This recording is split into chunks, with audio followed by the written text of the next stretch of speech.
Hey, There's been so much interest in the economic boom that's been happening in Jamaica, both on the investment side and also as a place to move to. Let me tell you about a conference that might help you with this stuff. ThropX is a 5-day Jamaica investment conference that takes place from November 13th to November 17th at the beautiful Travelers Beach Resort in Negril, Jamaica. This includes 2 full days of expert panel presentations on all aspects of moving to and investing in Jamaica. This includes the brightest minds in the Jamaican real estate market, certified financial advisors from the most prestigious financial groups in Jamaica, banking professionals from the most esteemed banking institutions in Jamaica, among others. If you are thinking about moving to Jamaica, this conference is the perfect opportunity to have direct access to not only individuals who have achieved your dream of moving to Jamaica, but you'll also be among like-minded conference goers who are also trying to move to Jamaica. In addition, there will be 1 full day dedicated to touring both residential and commercial real estate for sale in the greater Negril area to give you a tangible idea of the real estate landscape in Jamaica. There will be exclusive properties for sale on this tour that you will not find listed anywhere else. If you are even remotely considering moving to or investing in Jamaica, this is the conference for you. This is the best way to dip your toe in the water of figuring out whether Jamaica is the right place for you to invest and to live. For more information, please visit thropx.com and join our mailing list. I look forward to seeing you in November.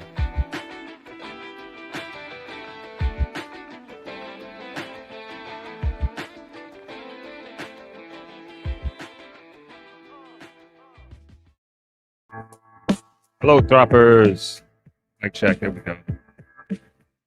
Happy Sunday to you all. Thank you for joining another Sunday live stream.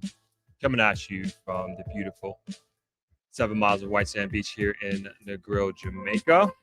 Always appreciate you hanging out with us. This is your first time visiting, first time coming on the pod. My name is Winthrop Wellington, and I am the host of podcast called On Deck with Throp, where we have meaningful conversations with people from all over the world, all about Jamaica. And today we're going to be talking about the new airport that just opened last week in the Ocho Rios area and what the impact of that is going to be on Jamaica as a whole, or at least what I think it's going to be. And of course, the impact of having an airport in a tourist destination like Ochi. Also want to touch on a video that I saw on Reddit, actually, about, I would say the impact. It's from a few years ago, but it came up recently. It's talking about the impact that the Chinese is having on Jamaica and other parts of the world, and it's a debate that a discussion that we've had here multiple times before. But I thought some of the comments on Reddit were interesting, to say the least. So we'll be getting into that. Of course, I see people already doing it in the comments, but please let me know where you're chiming in from, what city, what state, country. Always like to hear that and connect us through geographical locations. I'm going to talk a little bit about ThropX today. We are definitely winding down. Where are we on the exact day count? Let's go. Let me see here. Just a few more weeks, which is kind of crazy. 21 days, exactly 3 weeks out from ThropX 2023, which is my annual investment conference. If you aren't aware, we've been talking about it for many, many months, built from this live stream here and our discussions. And I know a bunch of you are coming in virtually, and a bunch of you are coming in person from all over the world, coming to Negril, coming to Jamaica, which is really amazing. And I'm so excited to welcome you all. We got a lot of great, amazing speakers that are coming and going to teach you all about just different ways to move here and then to invest in Jamaica. And we got some special ones. And if you aren't on the mailing list, please join the mailing list, and we'll keep you up to date with the panels and everything that's happening. So we'll go through I'm trying to just kind of go through the itinerary week to week. So we're keeping everybody up to date. And I just want to continue to mention that Travelers is sold out at this point. I told you all it would happen. So if you are considering coming to ThropX 2023, which is from November 13th to November 17th, we have partner hotels with Shirella Inn, Negril Treehouse, and Coco La Palm. And you can just let them know that you are booking for ThropX for those dates. So any date or dates during that week, they have a limited number of rooms. Negril it seems like Negril is getting busy for that week. So again, if you're considering booking or considering coming, please book your hotel room sooner rather than later, because they are filling up.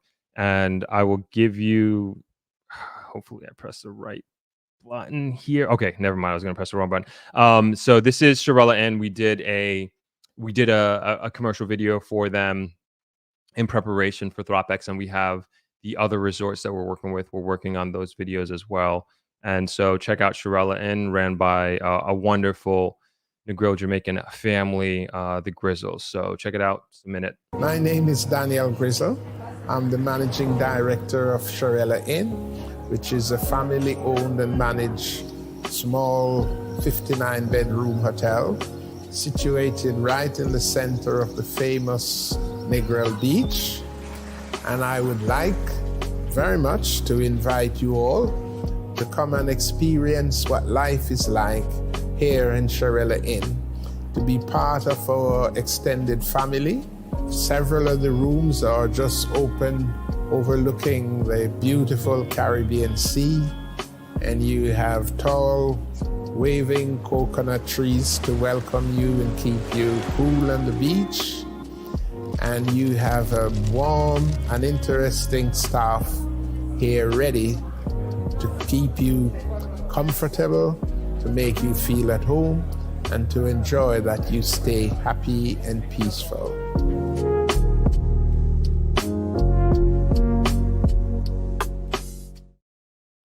All right, that's Shirella Inn, one of our partner hotels that we're going to be working with for ThropX this year. And got our ThropX coffee mugs here, even though I'm just drinking water today, but got to use the opportunity, right? So everybody coming to ThropX gets one of these. I actually really like these. Super, super insulated. Keep the coffee, tea, whatever you're drinking, hot or cold, keeps them very warm. At least my coffee. I haven't tested cold, but I'm sure it's the same thing. If you have some ice in there, I'm sure it'll keep it nice and cool because it's so well insulated. I actually love this. I think I made a great choice in choosing quality on these cups. So yeah, if you're coming to ThropX this year, you get one of these to take home with you. All right, let's get over to the comments, and then we will hop into the first articles that we got lined up. What is going on, Phil? Thanks for chiming in. Donna says, happy Sunday, Throppers from rainy, cold Ottawa. I am sorry to hear that. It is very hot here. It continues to be hot. I think I said this like probably over a month ago. I thought this hot weather had broken, and that we were kind of moving into more cooler season. But this whole week, the lowest, on the high end, it's going to be 88, which is today is 89, tomorrow's 90 Fahrenheit, that is, and then 90 again on Tuesday. Yeah, don't do too well in this quote unquote extreme heat, plus the humidity. Not my thing, especially as a runner. Going out there in the mornings is brutal. Like you just start sweating, like not even a mile into your run, you're like pretty much drenched. At least I am. So really looking forward to this Jamaican winter weather, hopefully in the next month or so. Paulette says, good morning, Throppers from Vancouver, Canada. Good morning to you. Jeff says, hey, everyone, checking in from Montreal. Awesome. Kingston 16 says, happy Sunday from California. Great to see you. Jan says, hi, Throppers. Jay Fitz, what's going on, man? Good to see you. Happy Sunday, everyone listening from Atlanta. Great to have you. Chinese says, happy Sunday. Lisa says, good day, Throp and Throppers, chiming in from Connecticut. Corey MPA, what's going on? Says, hello, Throp and friends from Florida. Great to have you as usual, Corey.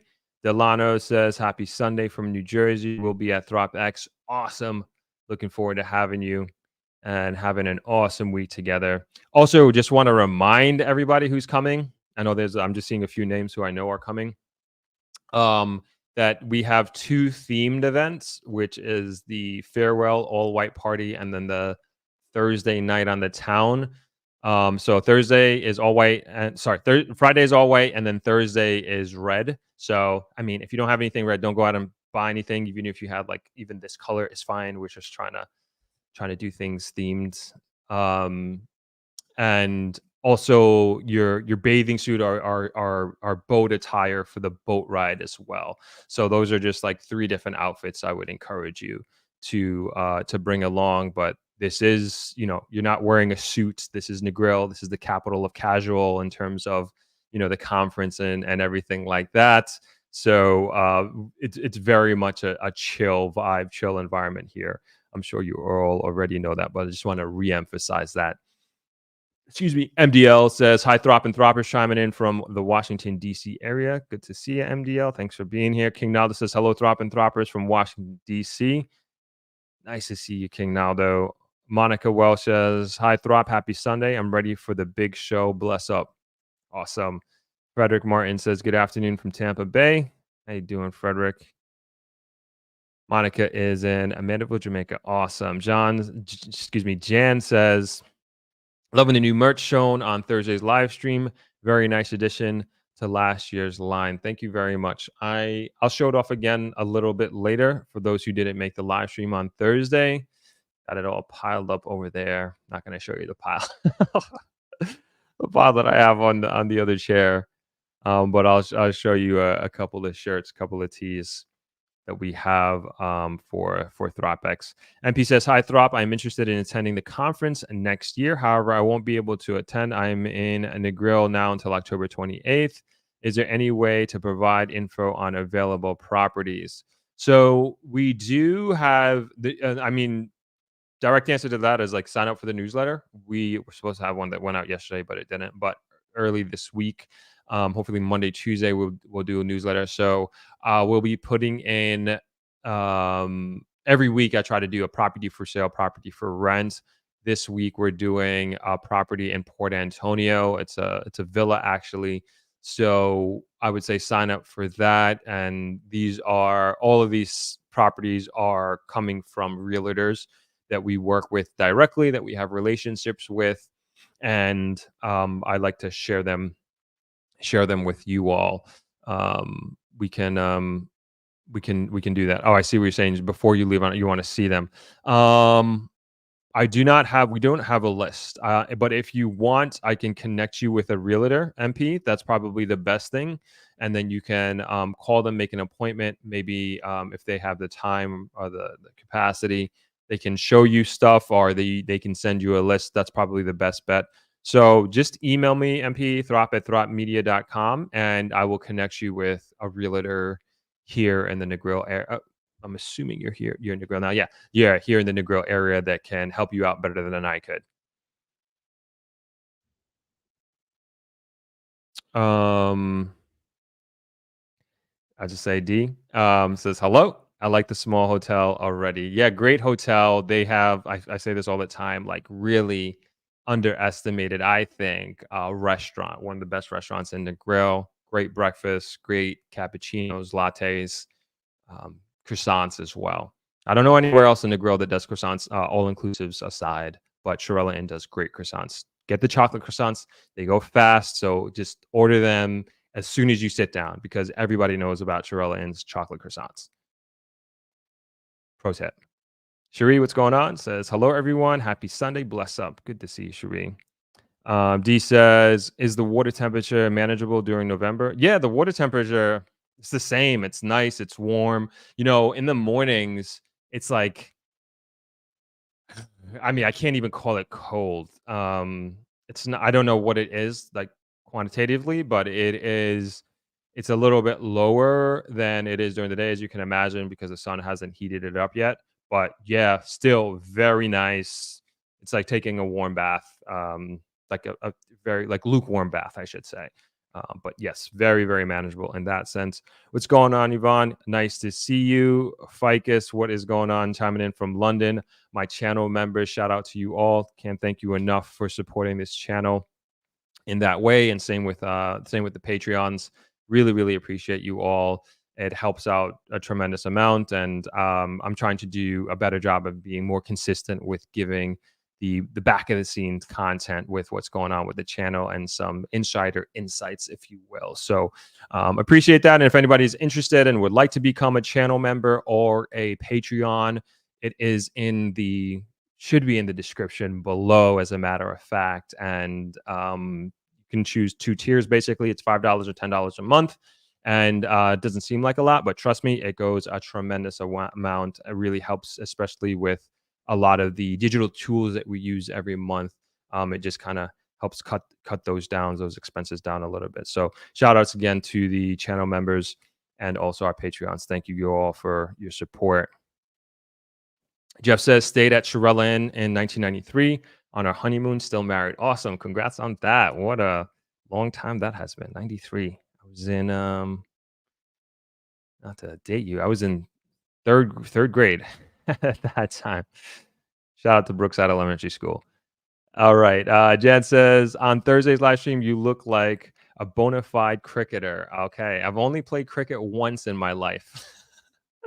And it was fun. It was better than watching, I'll say that. It's like baseball. Like baseball is cool. Cool somewhat, but like it is kind of a very, in my opinion, that is a very boring sport to watch, but such a fun sport to play. I played a lot of baseball growing up. But even when you go to like, I've actually only been to Yankees games, but even when you go to those games, it's more about the camaraderie amongst the people that you're hanging out around, friends or even the strangers around you. But that's kind of the real, at least the joy that I get out of it. But I mean, if I've watched baseball on television 10 times in my life, that would be a lot. Same with cricket. But I enjoy it. The one time I did play, I really did enjoy it. Jason Wilson says, good day, Throppers. A nice merch. Thank you very much. Appreciate it. Natasha says, greetings from Atlanta. Hello, Natasha. Danielle says, hello, tuning in from Toronto, Canada. Awesome. Welcome, Danielle. Tisha Innes says, good afternoon, everyone. Good afternoon to you. What's going on, Joe? Nice to see you. How do you buy merch? We don't have that stuff. So right now, the merch is only gonna be at ThropX here in Jamaica. So you have to come to Jamaica. But that's just for now. We just did this drop only for ThropX and anybody that's interested. So we're working out the logistics to be able to sell it in the US and Canada for now. I guess we could ship to the UK. I haven't looked into the UK. How do we ship that? But we're working on that, and also doing designs. Like we're working on getting some new designs with particularly the tees. I have some creative ideas that I'm working on that I'm very, very excited for. And as I mentioned on Thursday, we'll go through the merch again, but we went for uber quality. That was my number one criteria, is that I wanted to make sure that we had good quality threads and with everything that we did. I don't like getting like shirt shrinking or the letters or the stitching coming off or anything like that. And then I also want it to feel like very good, comfortable on your skin, and you kind of look forward to wearing it, and that you would wear it both out of comfort and style sort of thing. And it's not something that you feel it and it feels like sandpaper. I hate that, despise that actually. So yeah, excited for the merch, and I will let you know when it's hoping for December, late November, December, that we'd be able to do that. But definitely by early next year, we'd have worked out all the logistics of that. So thank you, Joe, for that question. Hello, Melissa, chiming in from NYC. Thanks for joining. A. Hicks, hello from WP, which I assume is White Plains, New York. Hi, Marie, another channel member. Thank you for your support. Chiming in from White Plains as well. Awesome. Joe says I wanted to rock my merch on the plane. Oh man, that would have been dope. That would have been so awesome. We'll Joe, you're in New York, right? All right. I think we can figure something out, Joe. We can figure something out. We can figure something out. I'm gonna email you. I'm gonna email you, Joe. We're gonna figure something out. All right, let's keep going here. Norma Davis says, "Hi everyone. Throp, will you have hoodie merch?" Yeah, I don't have it with me, but I have this is the so I have the hoodie that I got was a prototype. And honestly, I didn't like it. It looks nice, feels decent, but it's just not my favorite material on the outside. And then let me see if I could share it with you. After I There we go. After I washed it, it like it shrunk a little bit, and I didn't like that. And so I got this with really just for this conference for Vid Summit in Dallas, just so I can have something. And I think it served its purpose, but I wouldn't be comfortable selling this hoodie, because it's just not up to the quality that I would want. So we're gonna try a different supplier and see if we can get something that's a little bit higher quality. And again, I just want that it's that butter smooth feeling when it touches your skin, and then you put it on and you like look forward to wearing it because it's so comfortable. And I didn't really get that from this hoodie. And then on top of that, after I washed it, it shrunk. So this is I'm not really that big of a guy, but this is a large. And I would say I'd probably need an extra large. Definitely because of how much it didn't shrink a lot, but it shrunk enough for me to notice and it to be not as comfortable as the original fit, so to speak. But it looks good. I like it, but not up to the quality and standard that I would feel comfortable enough to distribute publicly. So yeah, thank you. But yeah, we will have hoodies. We will have hoodies for sure. We're gonna try to make it for this winter season, as a matter of fact. Leanne Beckford says, "Hey, Throp and Throppers, happy Sunday to you all. Happy Sunday to you as well." Nicole says, "I love the designs, but above the map of Jamaica, you could put a quote instead of your name." I like that. I like that. I think so too, because like I feel weird because I was wearing like the t-shirts like the last couple days as like with my name on it. Like, no, we want to do I think I want something a little bit more subtle. So, and I like just simplicity to begin with. So good suggestion, Nicole. And I have a lot of the designs that I have are based around quotes that I've come up with, that are very Jamaica centric. And and they're like kind of like inside. What would I say? I wouldn't say inside quotes, but like yeah, in a sense, yeah, like if you know kind of thing. And I'm kind of really excited about that stuff. I haven't seen this sort of thing done, and I've been like doing research to see if there are any designs like this.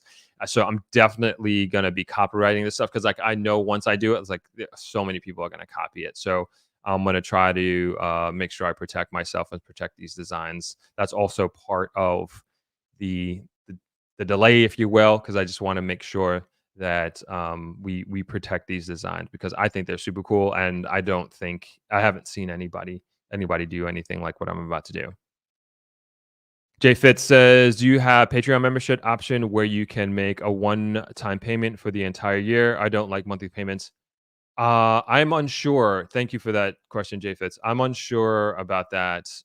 I can check. I really am not sure about that, but I understand where you're coming from. I'll check that out. And Roy Thomas, good to see you, man. Peace and love, Throp and subscribers. Nice to have you on. Jason Wilson says, "I'd recommend Printful and Printify of the print pack and ship throughout the US and Canada." So good suggestion.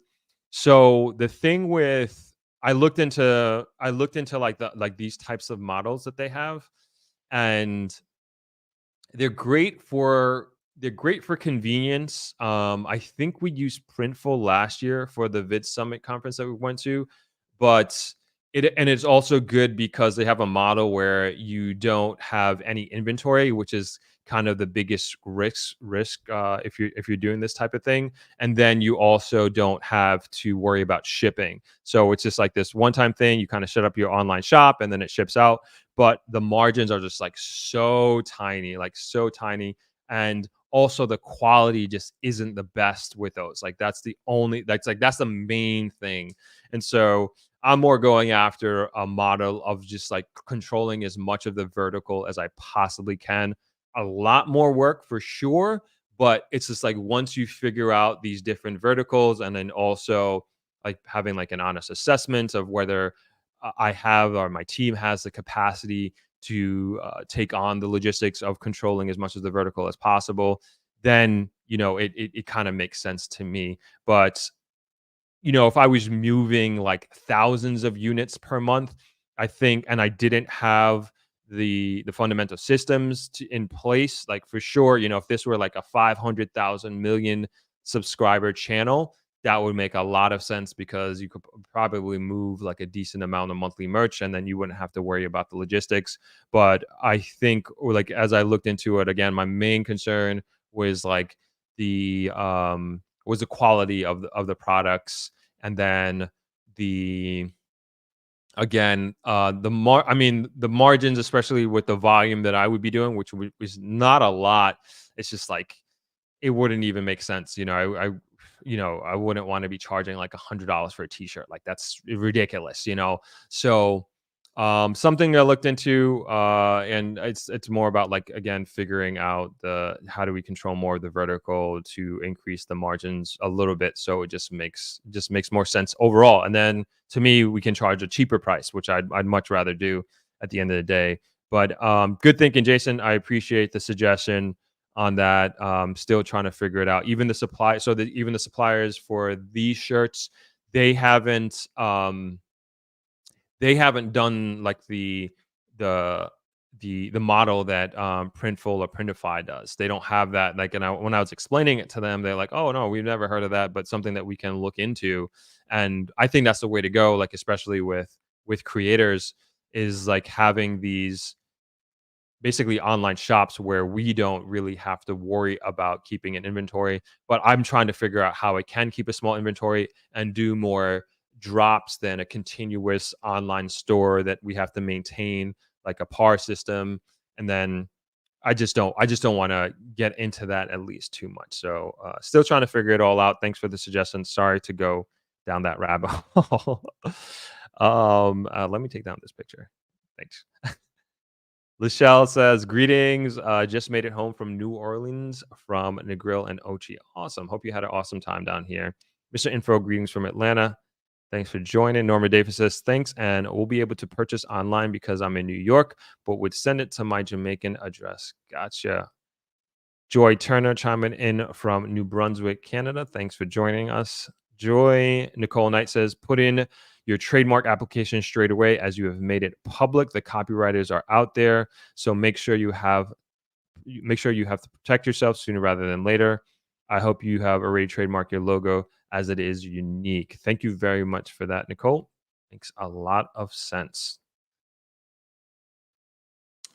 Strong Island is in the building. What's going on, Chris? Thanks for joining. All right, man, 28 minutes. That flew by. I don't know how that happened. Let's hop into the first article. Let's get to it. Man, I kind of want to play this video first, but we got to go first things first, right? We got to give you what you came here for, what I think you came here for, which is talking about the new airport. Okay, let's get rid of all this throp stuff.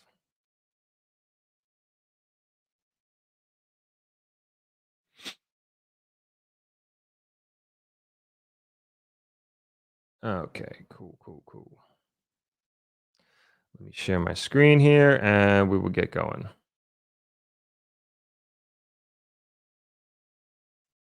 Wish I could share two screens at once. That would be ideal. But we can't. Okay, where is this thing?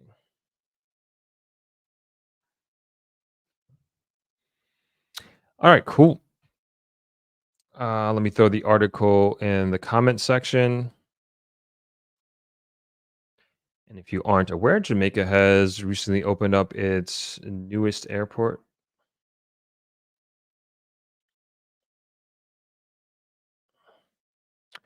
Okay, let's go through it. So this article was in the Jamaican Observer, and it was written by Vernon Davidson, executive editor, publications. Name of the article is Airport Joy. Jamaicans welcome American Airlines new Miami to Ian Fleming service.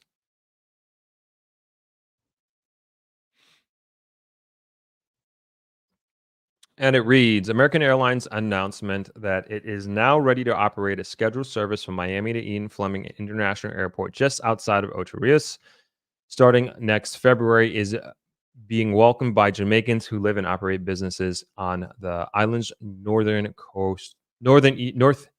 corridor. Excuse me. American announced the revised launch date last Thursday, saying that it will operate twice weekly flights using the Embraer 175 aircraft with capacity for 76 passengers. Previously known as Boscobel Aerodrome, situated in Arcabessa St. Mary, Ian Fleming International Airport is 15 kilometers from the scenic North Coast resort town of Ocho Rios.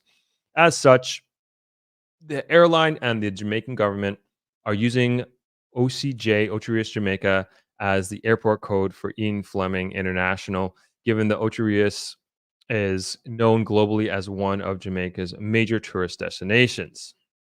News that the scheduled service, which was originally set to begin in November 2022 and now will start February 24th, 2024, has created a buzz, especially among Jamaicans who welcome the fact that they will be spared long road travel times to either Norman Manley International Airport in Kingston or St. Xavier's International in Montego Bay. Additionally, some say the development will provide an economic boost on the corridor. I do think it is a great benefit to not only Portland, but the entire Eastern Belt. When you look at commuting from Norman Manley to Port Antonio, for example, it can take you up to 3 hours, especially if you're going through the traffic in Kingston and the challenge that the Junction Main Road poses for commuters, especially to Port Antonio and further east in the Mancinial area and further east to St. Thomas. Portland Football Association President Raymond Grant told the Jamaican Observer on Saturday. It also provides an opportunity to open sports tourism, not only for Portland, but even the North Coast in St. Anne. And I speak specifically to football at Drax Hall, Carter Park here in Portland. And we see that is happening also in Anada Bay Sports Complex. So if we want to grow the sport and we want to grow economies within the Eastern Belt, ease of movement in terms of traffic, whether it be land or air, provides that great opportunity, Grant said. So I welcome the move and the partnership from American Airlines and the government of Jamaica, and I look forward to even traveling that route when I'm exiting or entering Jamaica. So it is something that I'm excited about, and I look forward to the start, he added. Audley Lindo, operator of Wrap Communications and Wrap Auto Supplies in Port Antonio, also welcomes the development. I'm looking forward to that service. Travel from Port Antonio to Norman Manley International Airport in Kingston can take up to 3 hours. So, from that point of view alone, it is welcome, Lindo said. Adding the travel from Port Antonio to Montego Bay takes an even longer time. Additionally, Lindo, who is the chairman of Port Antonio Hospital, pointed to the possibility of the airport's use for medical emergencies. If we ever need an air ambulance service, having Ian Fleming as an option will be of great benefit. Lindo, too, expressed confidence that the air travel service will have a tremendous impact on the economy. That view was shared by the Jamaican Union of Travelers Association, JUDA, Portland chapter member Mark Lovelace, who said he and his colleagues had been talking about international flights coming from Ian Fleming for some time. So we are open to it because it will be a good thing for people in Port Antonio because sometimes we go to Kingston and pick up passengers. And when we're coming back through the Junction Road in St. Mary, they're kind of scared. If they're going to Montego Bay, they enjoy the ride, but it's a long drive, about 4 hours. So we were always hoping that if they open that airport, it will be for the better for us in Port Antonio. So now I'm excited, Loveless said, told the Sunday Observer. He also said it will result in cheaper fares for his passengers who will use the airport to fly out of and into the island. Jamaica Hotel and Tourist Association President Robin Russell said his members are thrilled about the new service. Everybody's excited for it. As you know, Mobay Airport is kind of over capacity. So when persons are going to Oteria, St. Mary, Portland, can come in and cut out the long wait at the airport and the long drive. It really opens up the side of the side of the corridor. So I would say with all the new developments, Sandals Duns River just reopening, everybody having a busy year. It's exciting news, Russell said. He too projected that the development will bring benefits to small businesses on the corridor and prove convenient to Jamaicans from those parishes traveling to Miami. Reacting to the development in the post on the social media platform X, Sandals Resorts International Executive Chairman Adam Stewart said, "Years in the making, this is a game changer for Jamaican tourism, opening up the beautiful eastern side of the island, including Ocho and the parish of St. Anne, the parishes of St. Mary and Portland, where we have 4 stunning resorts. This is a testament to the bright future of the Caribbean that will not only bring our diaspora closer to home, but also connect this region of Jamaica to the rest of the world." Stewart's reference of the time spent in getting the commercial air service going with larger jets was to an argument advanced by his father and Sandals founder Gordon Butch Stewart in 2013 that the airport was one of the low-hanging fruits Jamaica could pick with not a great deal of effort and little money in order to stem the never-ending spiral of borrowing to pay off its debt while not earning enough to invest in development. Butch Stewart, who died in January of 2021, suggested that the first investment project the Jamaican government could tackle immediately was extending the runway at Ian Fleming International Airport. The Ian Fleming International Airport has all the ingredients for stimulating the economy with its international status, with customs and immigration. A good deal of work has been done recently to the runway and the terminal, but the airport can only accommodate small propeller-driven or businesses style jet craft, he noted then.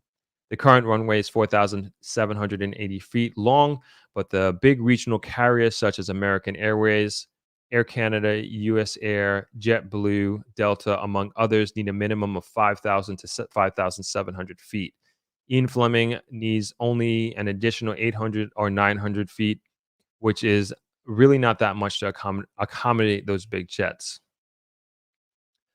I have talked to all of these airlines and they can't wait. They have told me they would fly to Ian Fleming the day or after the runway is so extended, he said at the time. Last Thursday, American Airlines Vice President for the International Operations, Jose A. Frieg, was quoted in a release as saying, "With this new route, we further strengthen our position as a leading airline in Jamaica, operating this winter for more than 100 weekly flights to the U.S."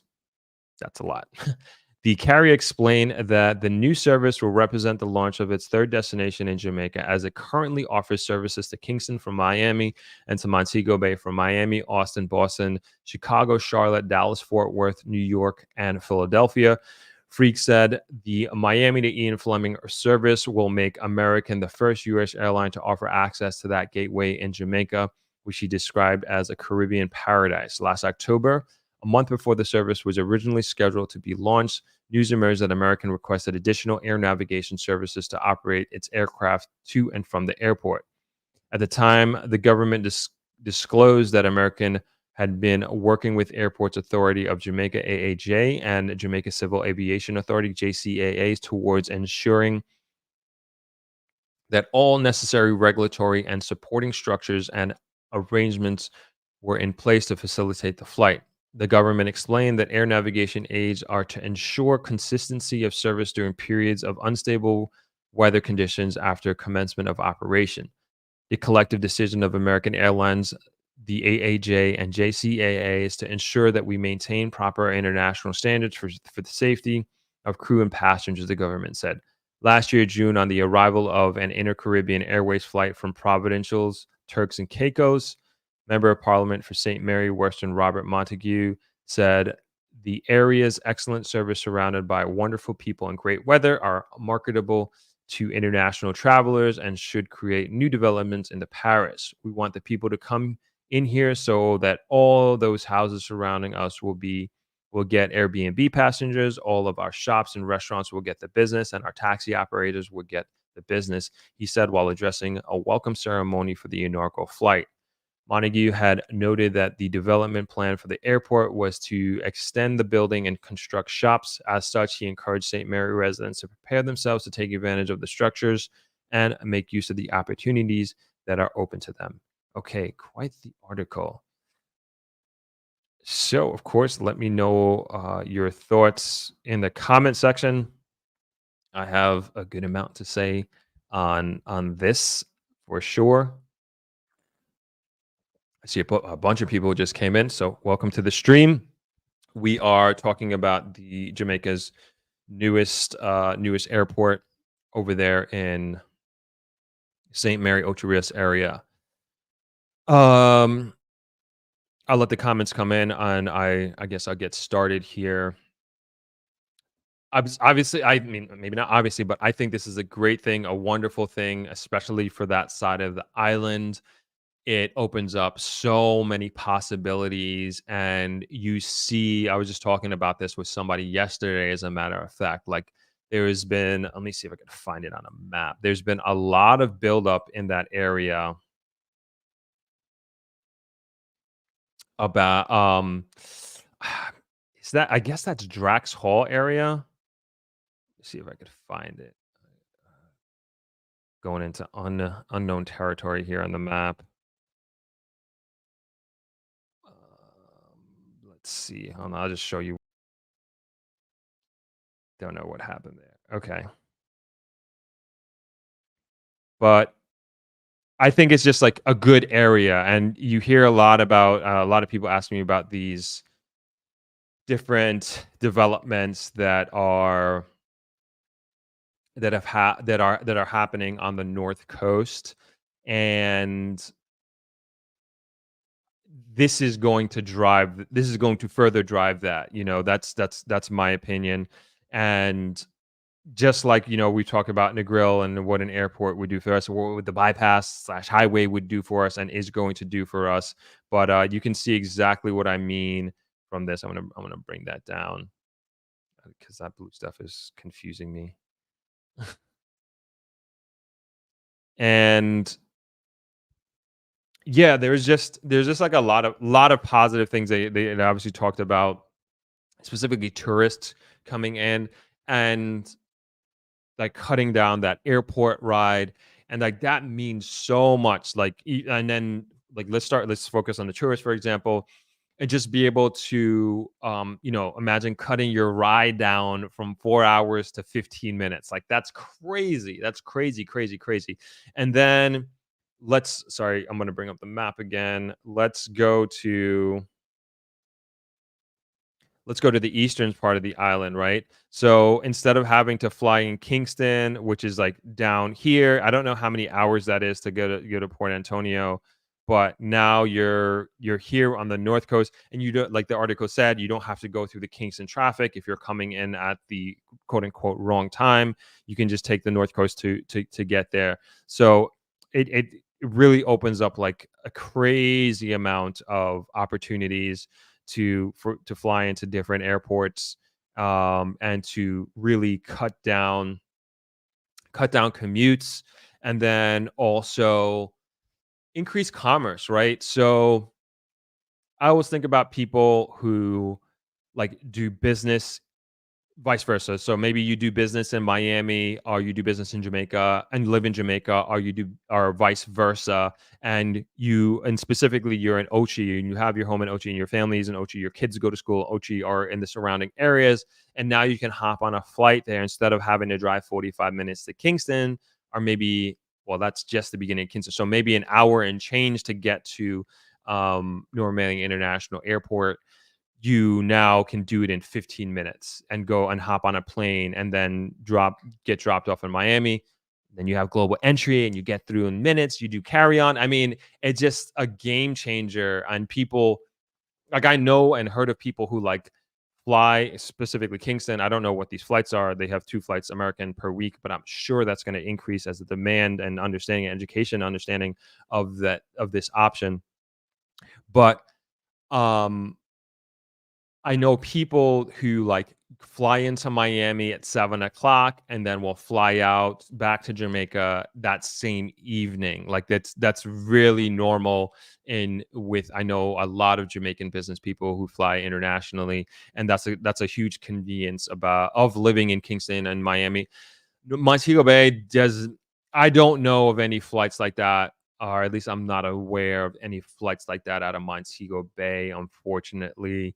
Even recently looking for tickets, like it's very much you're flying on the timeline of tourist schedules, right? Not really like Kingston, where it's way more business focused and way more international business focused, which is understandable. That's the capital of Jamaica. So you're having business people from all over the world come in. And so you're going to have flights that are convenient to that demographic and that set of people. So again, I think this is a remarkable feat.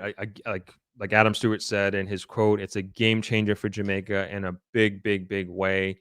And for sure, there are going to be more airlines that are come on board. Like American Airlines has taken the first step, so kudos to them, and got to give credit to them for taking that leap and believing in the product of Jamaica, believing in the product of Ocho Rios and the surrounding areas. But I can't wait for it to be more than Miami. I can't wait for it to be Delta. I can't wait for it to be Atlanta. I can't wait for it to be New York. I can't wait for it to be JetBlue. And all those things are coming on board. I don't know what the capacity is for the airport in terms of how many planes that they can take, how many passengers can they take on a daily basis, what the customs is going to be like. So I haven't educated myself on that, but it'll be interesting to find out and interesting to see.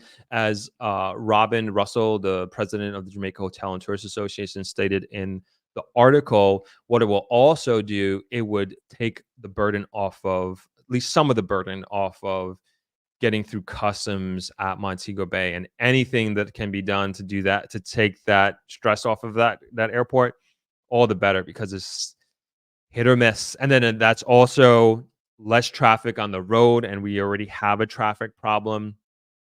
Probably not as much on the north coast as you see here on the western side of Jamaica coming to Negril, but nonetheless, that those are I think they said the passenger planes are 76 people. Like that, those are 76 people that will no longer have to be on the road, either from Montego Bay to Ochi or from Kingston to Ochi. I think that's the more we can just cut away at that. And again, the more airlines come on board, the better it's going to be all around. And it's gonna save money. It's gonna increase business.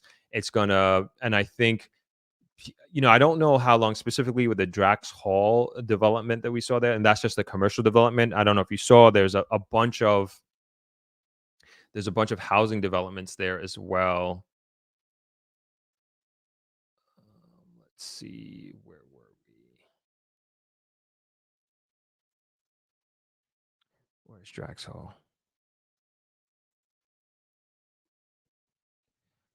Yeah, so you see I don't know the names of these housing developments. I mean, but look at this. I mean, I don't know how well they're doing, but I'm sure they're going to be doing even better. And there's a housing development here. There's a housing development here. I don't know what this is. It's called Villa something. But you get the point. Like it's just gonna is like having something like this is just going to increase development of the area, And I don't know what, I've heard that the cruise ship industry is not what it used to be. In Ochi, I've heard a lot of people say that, and a lot of like specifically business owners like complain about that and just be like just saying like it's not what it used to be. And so maybe this will help, bring that back. I don't know how exactly, you know, but to me it's just there's obviously just more interest to the area. Maybe there will just be more development there. Not maybe, I know there will be more development there, more people interested in investing there. So very happy that this is happening. Let's hop into the comments, and then I want to get into this other video slowly, but yeah, let's have a discussion on this. Let me scroll up. I see a lot are coming in. What's going on, Andrew? Thanks for hopping on. Andrew Blake. Mark McCarthy says, greetings, Throppers, hailing from New York. We're making moves, big moves. Look out for properties going sky high in St. Mary. I believe it. I believe it. That is for sure going to happen. Somebody was asking me about this was like maybe 6 weeks ago or something, but somebody's asking me about investment on that side of the island on the north coast, specifically in the Ocho Rios area. I don't know much about it, but I was actually talking to some realtors that we're going to be working with who focus on that side of the island. And I think we're going to feature that side of the island. They're very excited, as I am, very excited to be working with them. And we're talking specifically about the St. Anne, St. Mary, Ocho Rios area. And yeah, we're definitely going to be highlighting that area in early 2024. Callison says, hope this airport will have the highest level of monitoring to prevent it from becoming an avenue for drug shipments. Yes, I hope that is like the standard right across the island. Donna Baraya says, I'll be interested to see the airfares of OCJA has not filled most fares yet. Yeah, that's a good point. Is it going to be super expensive because there's two flights a week, one airline?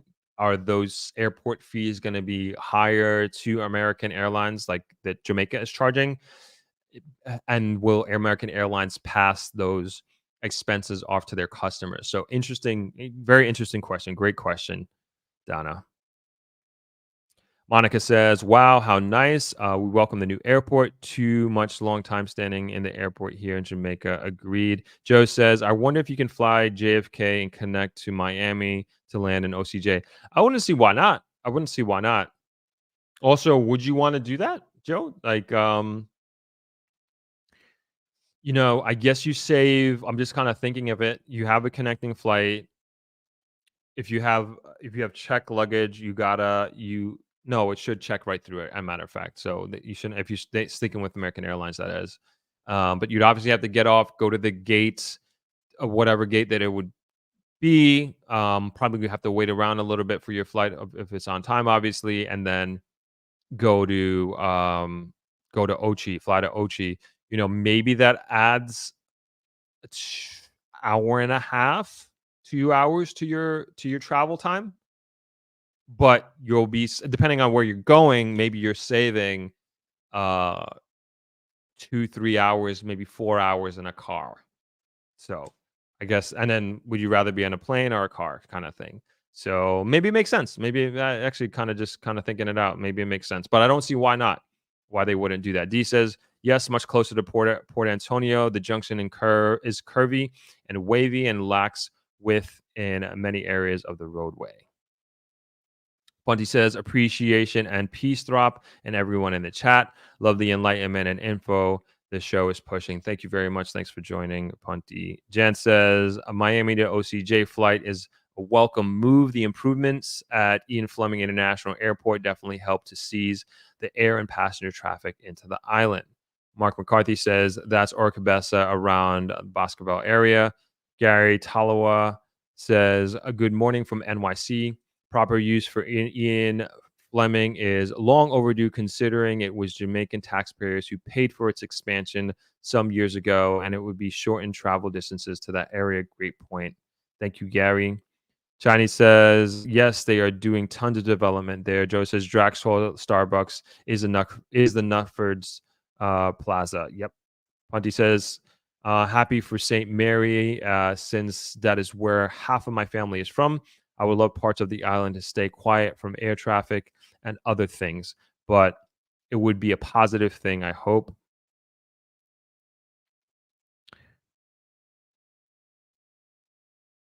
Jan, everybody's correcting me. Draxhall, thank you. Thank you. Miami Bay, Draxhall area. Thank you, everyone. Jan says, another good step in the necessity to decentralize Jamaican hubs, businesses, and outlets. Orange says Draxhall Estates. It's very expensive there. Kuya says the other Starbucks is in Island Village Mall near Margaritaville. Thought, yeah, that's right.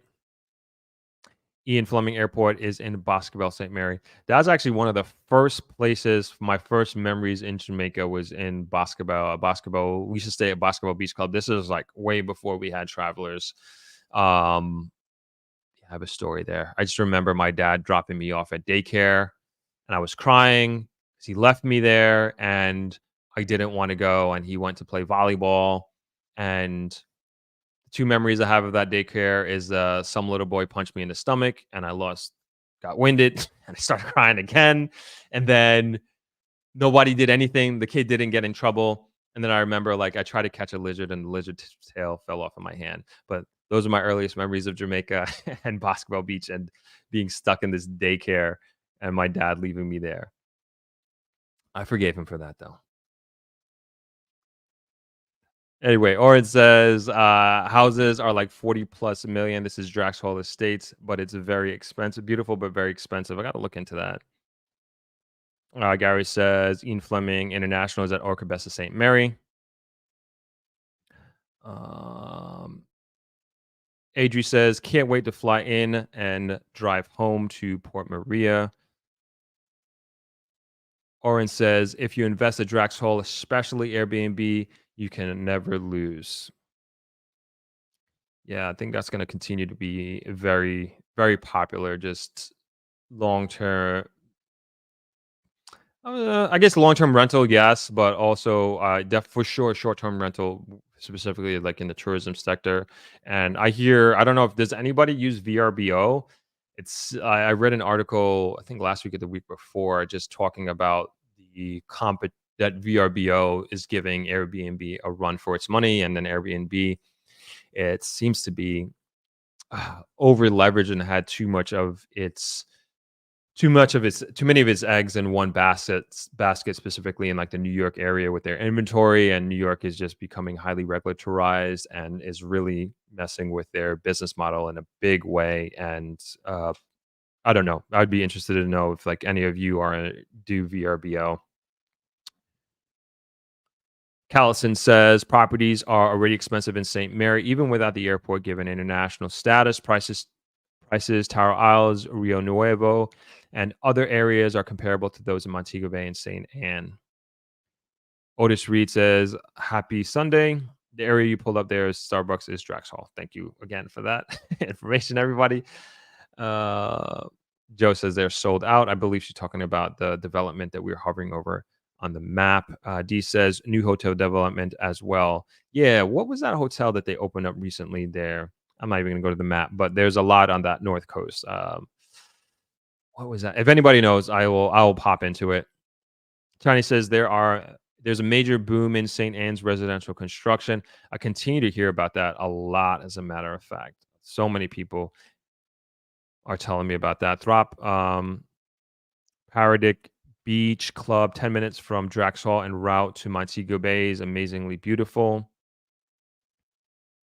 Gotta check that out. Jeff says, good idea, but 150 passengers a week is not going to have any major effect of tourists to Jamaica, but a start. They need to expand that airport to 737 capacity for any real effect. Good point. I think, Jeff, you were also the one many, many months ago. We were talking about the expansion of the Negril Airport, and you giving me some stats on the length of the runway for said planes. If you can remind us what those numbers are in terms of, they said, um, within the article, they said you needed 5,000 feet and then you expanded 800 or 900 feet. But if you can just let us know and remind us, I hope you're the one who gave me the stats. I want to put you on the spot there about like how long these runways need to be in order to accommodate these larger planes, which I agree we do need to get into.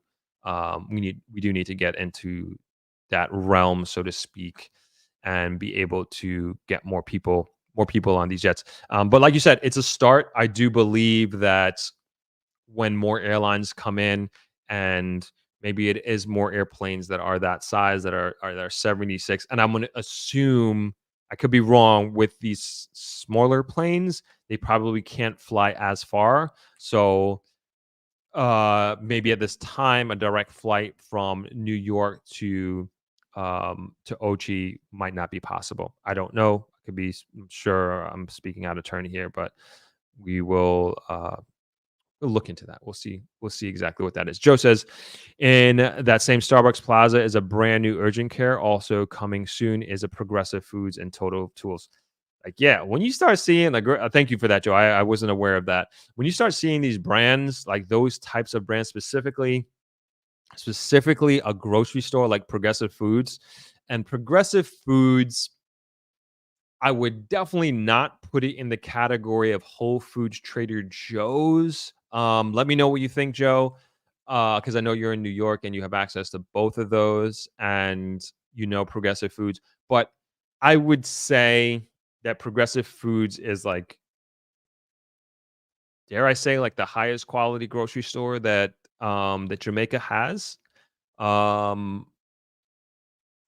and let me know if you agree with me or disagree with me, or you think there's a better, higher quality. But tons and tons of international brands, some brands that you would expect to see in your local grocery store if you're in the States specifically that I know about.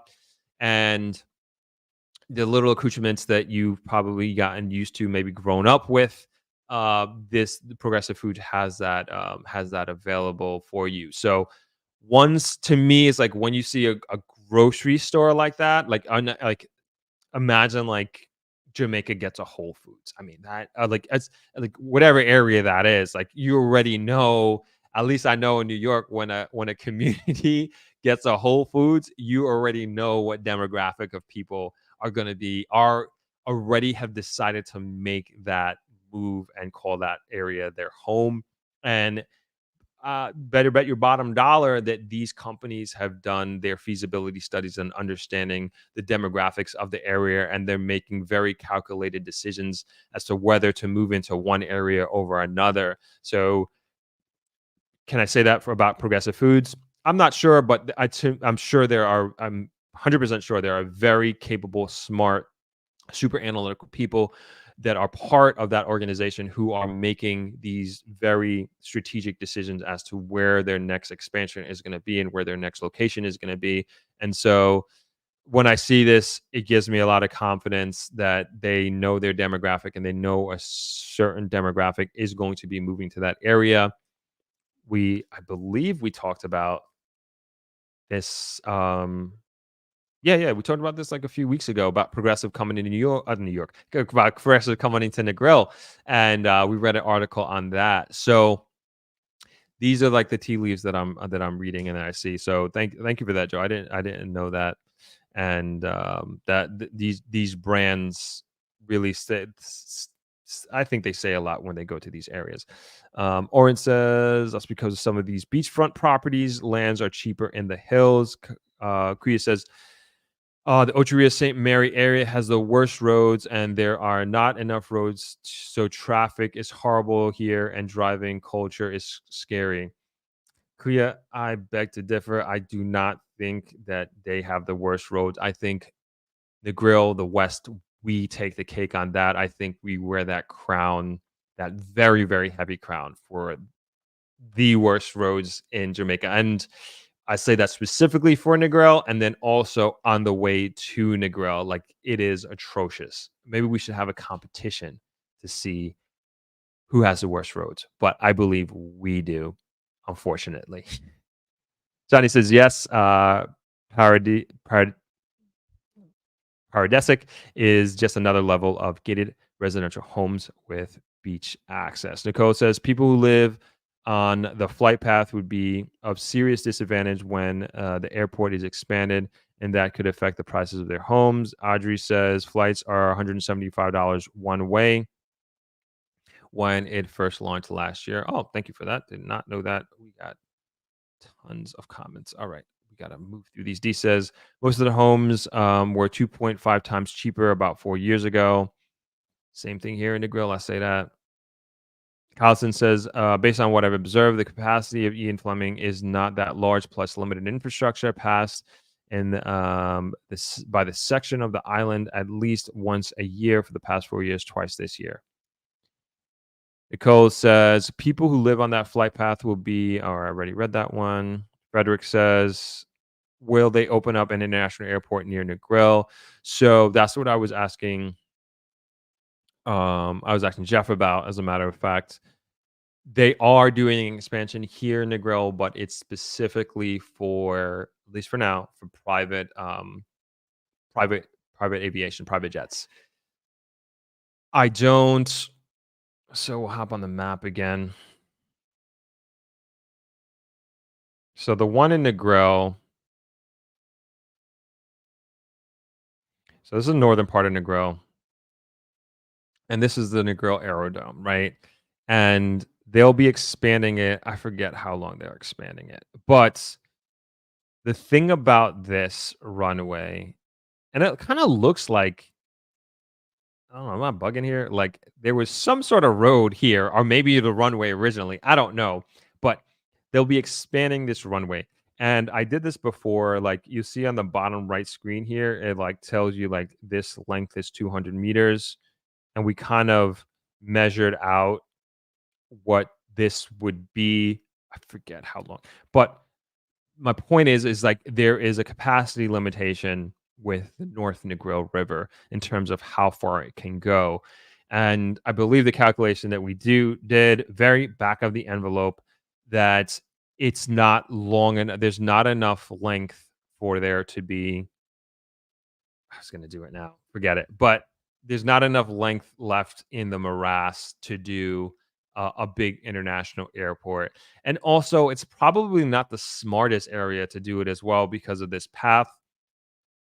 The path being the one road right now that we have coming into Negril that is already not super congested, but it's getting close to capacity. I wouldn't say we are at capacity, but it's not going to take long and much more development for there to be turned into a traffic problem. It's not a traffic problem now, but I could see it easily being that eventually. So I always think like, where else could we have an international airport? And Mr. Grizzle was the one who kind of came up with this idea, is doing it here deep in the West End, where there is tons and tons of land that's available. This is kind of going to Little Bay, but from what I heard back in the day, in the 70s, they had an airport here that they were bringing in certain items, and they're saying we can convert that area into an international airport. I don't know how feasible that is, but it's just an idea, just a thought, if we were able to do that. And just like this airport for Ochi is a game changer, I believe having an international airport here in Negril would be, I would say, almost game over. If we had, even like, imagine we had a Montego Bay sized airport that was 15 minutes from the beach, 20 minutes from the beach. I mean, it wouldn't be fair. It wouldn't be fair. Like, just in so many ways, because I think as a, obviously I'm very biased, but I think Negril has so many advantages to other parts. And I'm not saying like, yeah, I'm competing against other parts of Jamaica, but also from an international standpoint. As I look at, we had a discussion on Sunday, on Thursday. Was it Thursday? I'm confused. I guess Thursday on maybe it was last Sunday, whatever day it was, we were talking about about Tulum versus Negril, right? And one of the things that we are going to have to start contending with in a big way is that Tulum is opening up an international airport of their own, where you can get direct flights starting from Atlanta in March or April. You get direct flights from Atlanta going right to Tulum. And Tulum right now, you have to fly to get to Tulum. You have to fly into Cancun Airport, and that is a 2-hour drive. And people are very willing to do that. I did it. To fly into Cancun, take a 2-hour drive. Mind you, they have very nice roads, paved highway going right through, smooth. Um, and once you get into Tulum, it's a slow moving traffic situation because there's a decent amount of pedestrians, a lot of people on bicycles, tourists on bicycles. That's like one of the first things that I noticed, and a lot of people just walking, going from one place to another. And so traffic is really, really slowed down. Like there are humongous speed bumps, not like these little speed bumps, like very large speed bumps to really slow down traffic, slow moving area. And so I look at that as us, Negril, Jamaica, like we're competing against that in a big way. They're also getting I wouldn't call it a bullet train, at least from what I saw. They're getting a train system as well that will help allow people to traverse, I was going to say the island, but to traverse Mexico and to traverse getting from the airports to Tulum. And so they're investing in a large way. And this is going to have just monumental effects on the travel and tourism market, like international. Like for them, obviously, super super positive. Kudos to them. I think they're making an extremely wise investment in doing that and getting people to now. Maybe they weren't even thinking of it. Maybe there are people who already fell in love with Tulum, and instead of going once a year, they're going to go 4 times a year because they get direct flights to Tulum where they want to be. You're going to also get people who are going to want to move there now as well. It's just like, hey, I can have my home in Atlanta. I can have my little apartment in Tulum as well. And all these like rippling effects of having ease of transportation and mobility is just going to make a big difference in many people's lives and drive a lot of commerce, a lot of traffic to that area. And so I think of that when I bring it back to Jamaica, when I bring it specifically back to Negril, is like, this is what we're competing against. We have many advantages. Don't get me wrong. We have incredible advantages over Mexico in many different categories, but nonetheless, from an infrastructural standpoint, and that I'm just talking about the airport, but just overall from an infrastructural standpoint, like Mexico, at least Tulum, Cancun area, they are just far advanced, far ahead of us in so many ways, and it's just, I mean, it is what it is. It's the reality. And so, like, as a tourism product, I think, I believe the Minister of Tourism gets it. I believe our leaders, they understand that. Do we as hoteliers understand that? Do we as business people in Jamaica understand that? Um, even I'd even say the guy on the beach selling their wares and considered as like hassling and sometimes harassing people, like, do they understand that? Like, no, they don't. Because like the feeling that you get in Tulum is very different from Jamaica, and there are positives and negatives to that. But the point I'm really trying to make here is that as a destination, and it also, I would even say, for the context of this forum, like a place for people to live. Maybe there's I don't know about Tulum, but I just watched a documentary, I think it was on Fox, on Mexico City. There's a huge thriving Black expat community in Mexico City. And for many of the reasons that you all are considering, or people out there are considering moving to Jamaica or moving back to Jamaica, they have done the same thing and found their home in Mexico and Mexico City. And so now, are we competing as an island, as these different destinations? Are we competing for our diasporians, Jamaican diasporians, to move here or move to Tulum instead of move here because they have this infrastructure in place? So It like all like a lot of implications. It may sound simple, like having an airport, having a train system there, but again, their infrastructure as well, far advanced. Specifically, I already spoke about this. Like their hotels, they're a 4 or 5 star destination. Negrill's 2 3 star destination. Of course I'm averaging. There are properties on both fringes for sure in both those examples, but but that's what it is. That's what it is right now. Do we want to be a 4 or 5 star destination? Maybe not. But nonetheless, I do think we want to be able to have very good infrastructure. We want to have strong infrastructure right across the board, not only in hotels but also in residential options, people where to live, where to rent. Also, we want to have even the amenities of the town or the cities. Like we want to have good amenities. We want to have places that are good for our to raise our children, for our young people to socialize, to network, all those sort of things. And I do believe we're moving in that direction, but I think we need to move faster because, again, I was having this conversation just before I got on this live stream. I think, and this is also from speaking with people in Tulum. Like I think a big reason why they made the quantum leap that they had in the last 3 years was because of the pandemic. At least that's what people told me, because Mexico kept their borders open and people moved down there and like really pushed things forward in a big way. And of course, the influencer effect. But yeah, we got to get moving here, and like I hope we realize like who the real competition is from an international standpoint. But went on a long rant with that comment, but thank you for that, Frederick. Um, we do need to step our game up with our infrastructure in general, and I think international airport eventually would help us tremendously.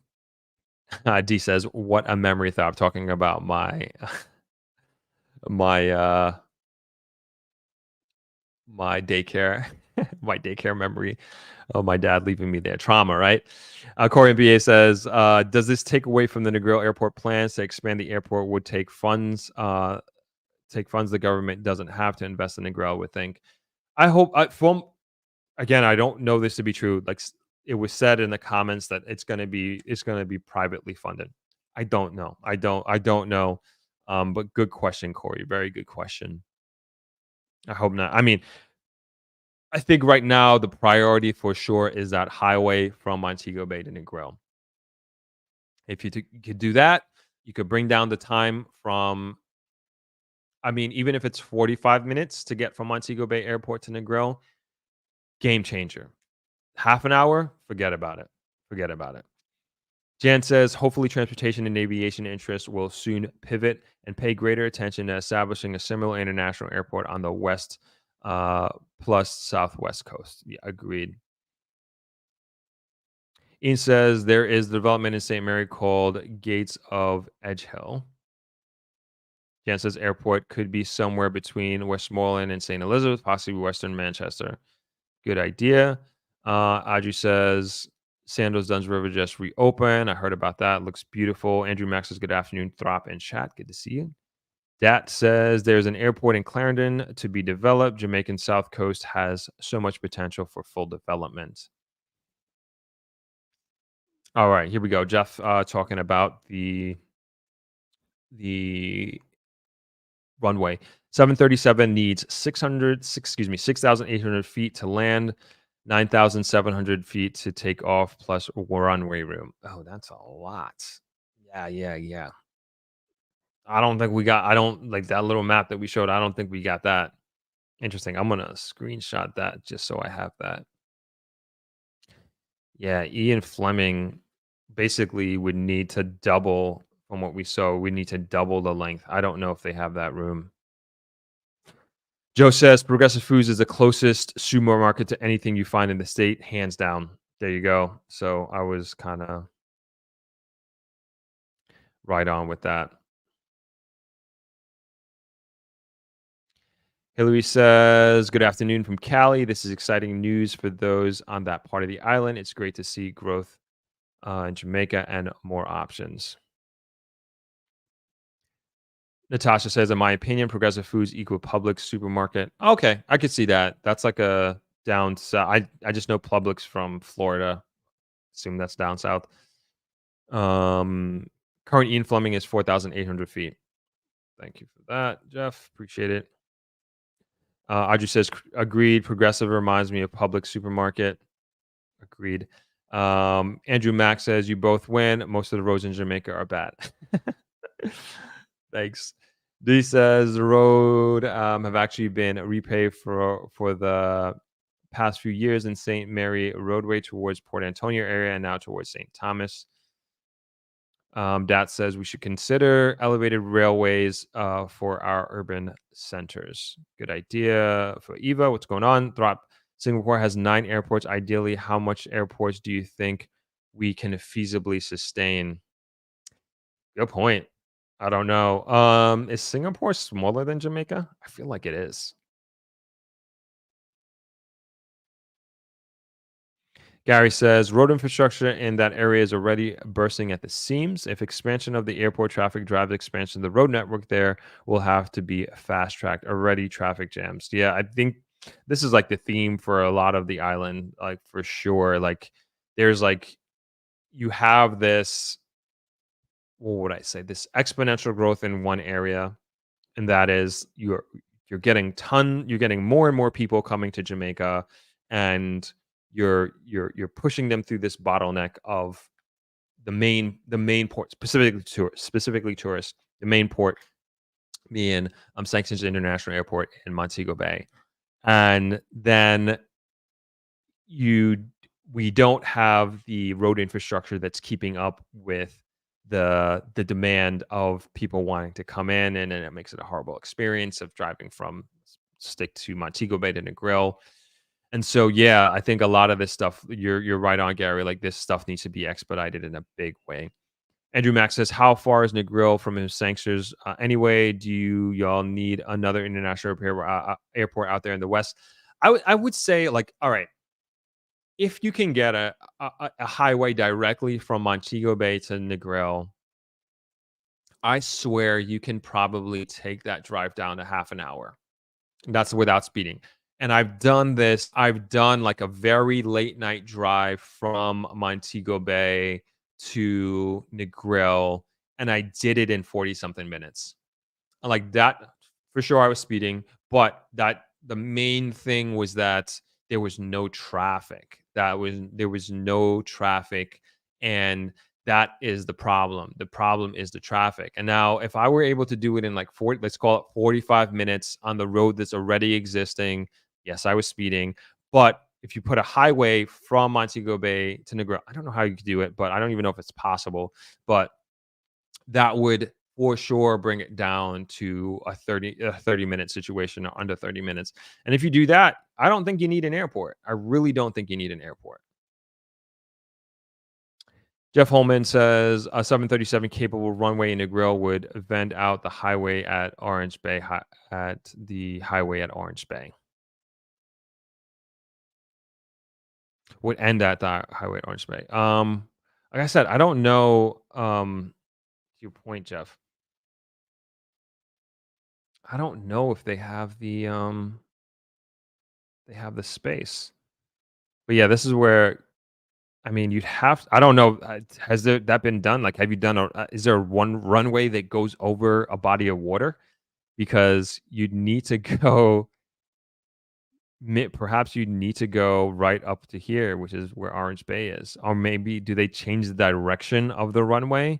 And instead of like extending it, do they go this way across the morass? But I feel like the jet fuel, the fumes, all of that, that would wreak havoc on this environmentally protected area. It would have to. And then the construction to do it. Oh my goodness. Anyway, a lot to think about. Good point, Jeff. Collison says Negril getting an international airport would not be the best use of scarce financial resource, and that's coming from me, a Westmorelandite. All that is needed is to improve the road network system for Montego Bay. I agree. I agree. I agree.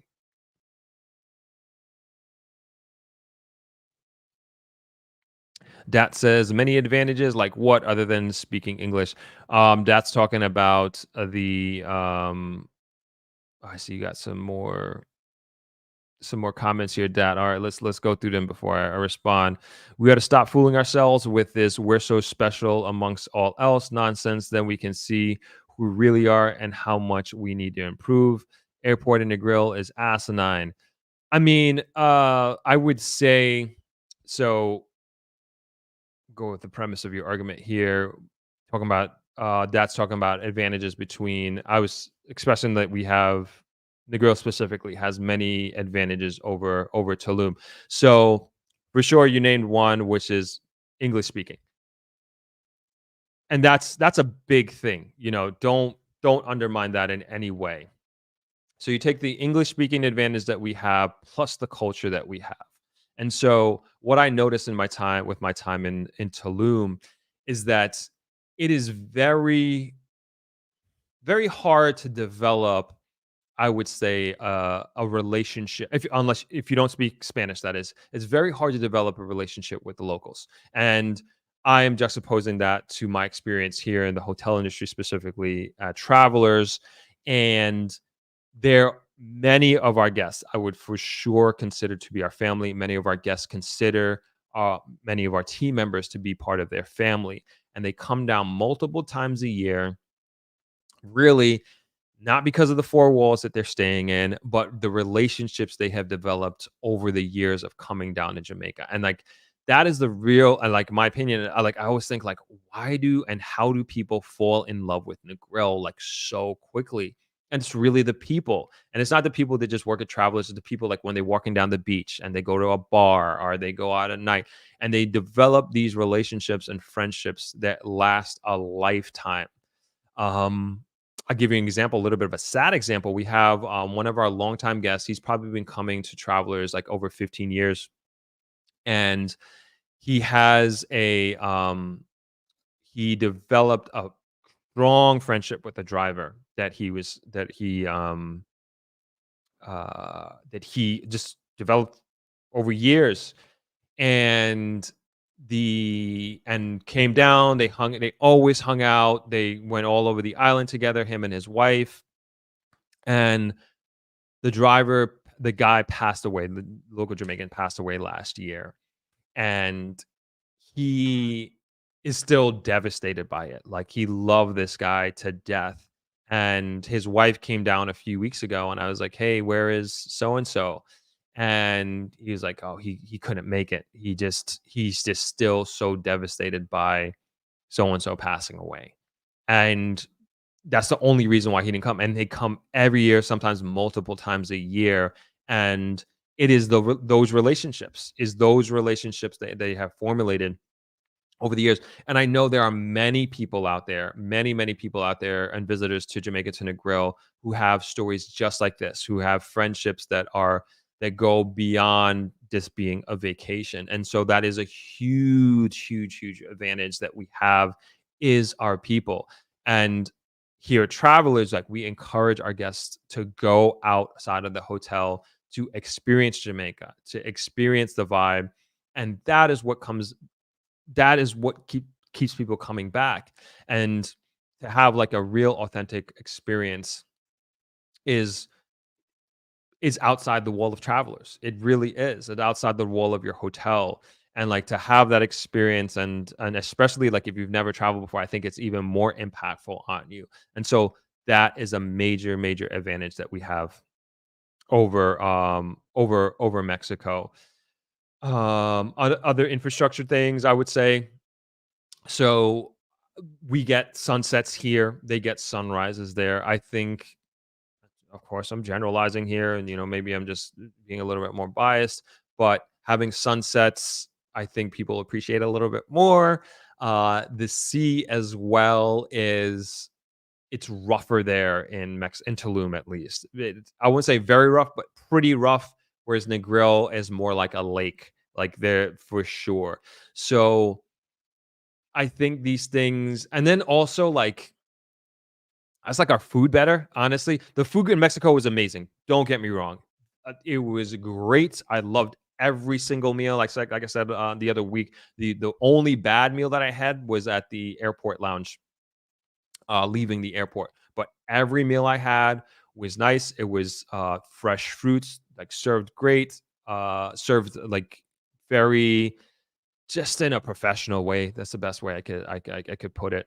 But I had a great time there, and but again, I think we have a lot of advantages that, and again, the yeah English speaking, but there's more to just being English speaking, and to me that is like the roots that like you can't copy that. You know, you can't take that out of Jamaica. You can't take that and bring that to Tulum, or take that and bring to Mexico or anywhere in the world, and that's why people come to Jamaica, and that's why people come back to Jamaica.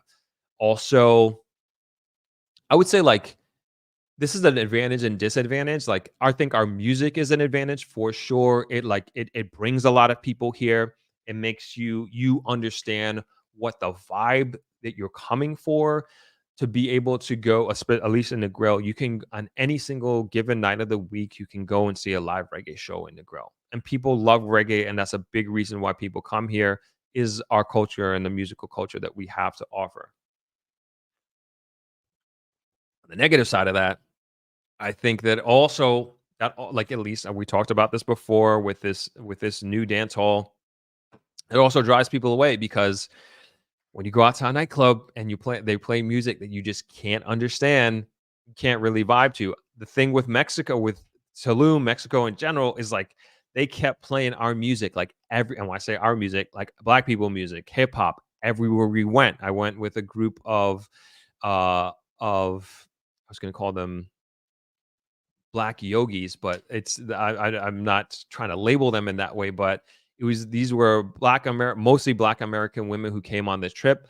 And I don't know if they were catering to us specifically or they do this for everybody, but they were playing tons of hip hop and also pop music everywhere we went, every taxi we got into, every restaurant, like they were playing it and we loved it. It was great on the boat we were at, and they knew the music, they knew the vibe, they knew the culture, and that was well appreciated. Whereas in Jamaica, you know, it's overwhelmingly reggae and dancehall like everywhere you go, which I think is great.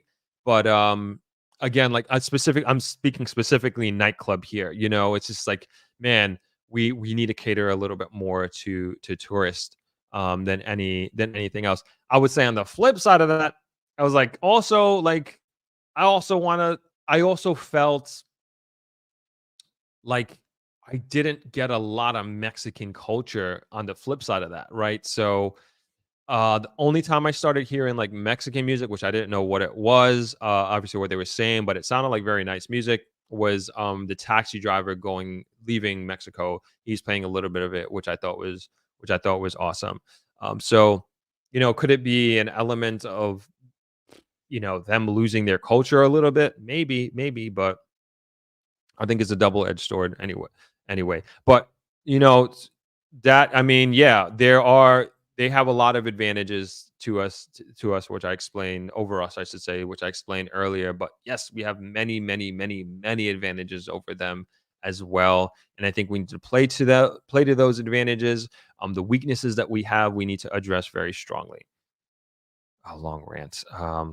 Missed a lot of comments here. What's going on, Darnell? Good afternoon, Throp.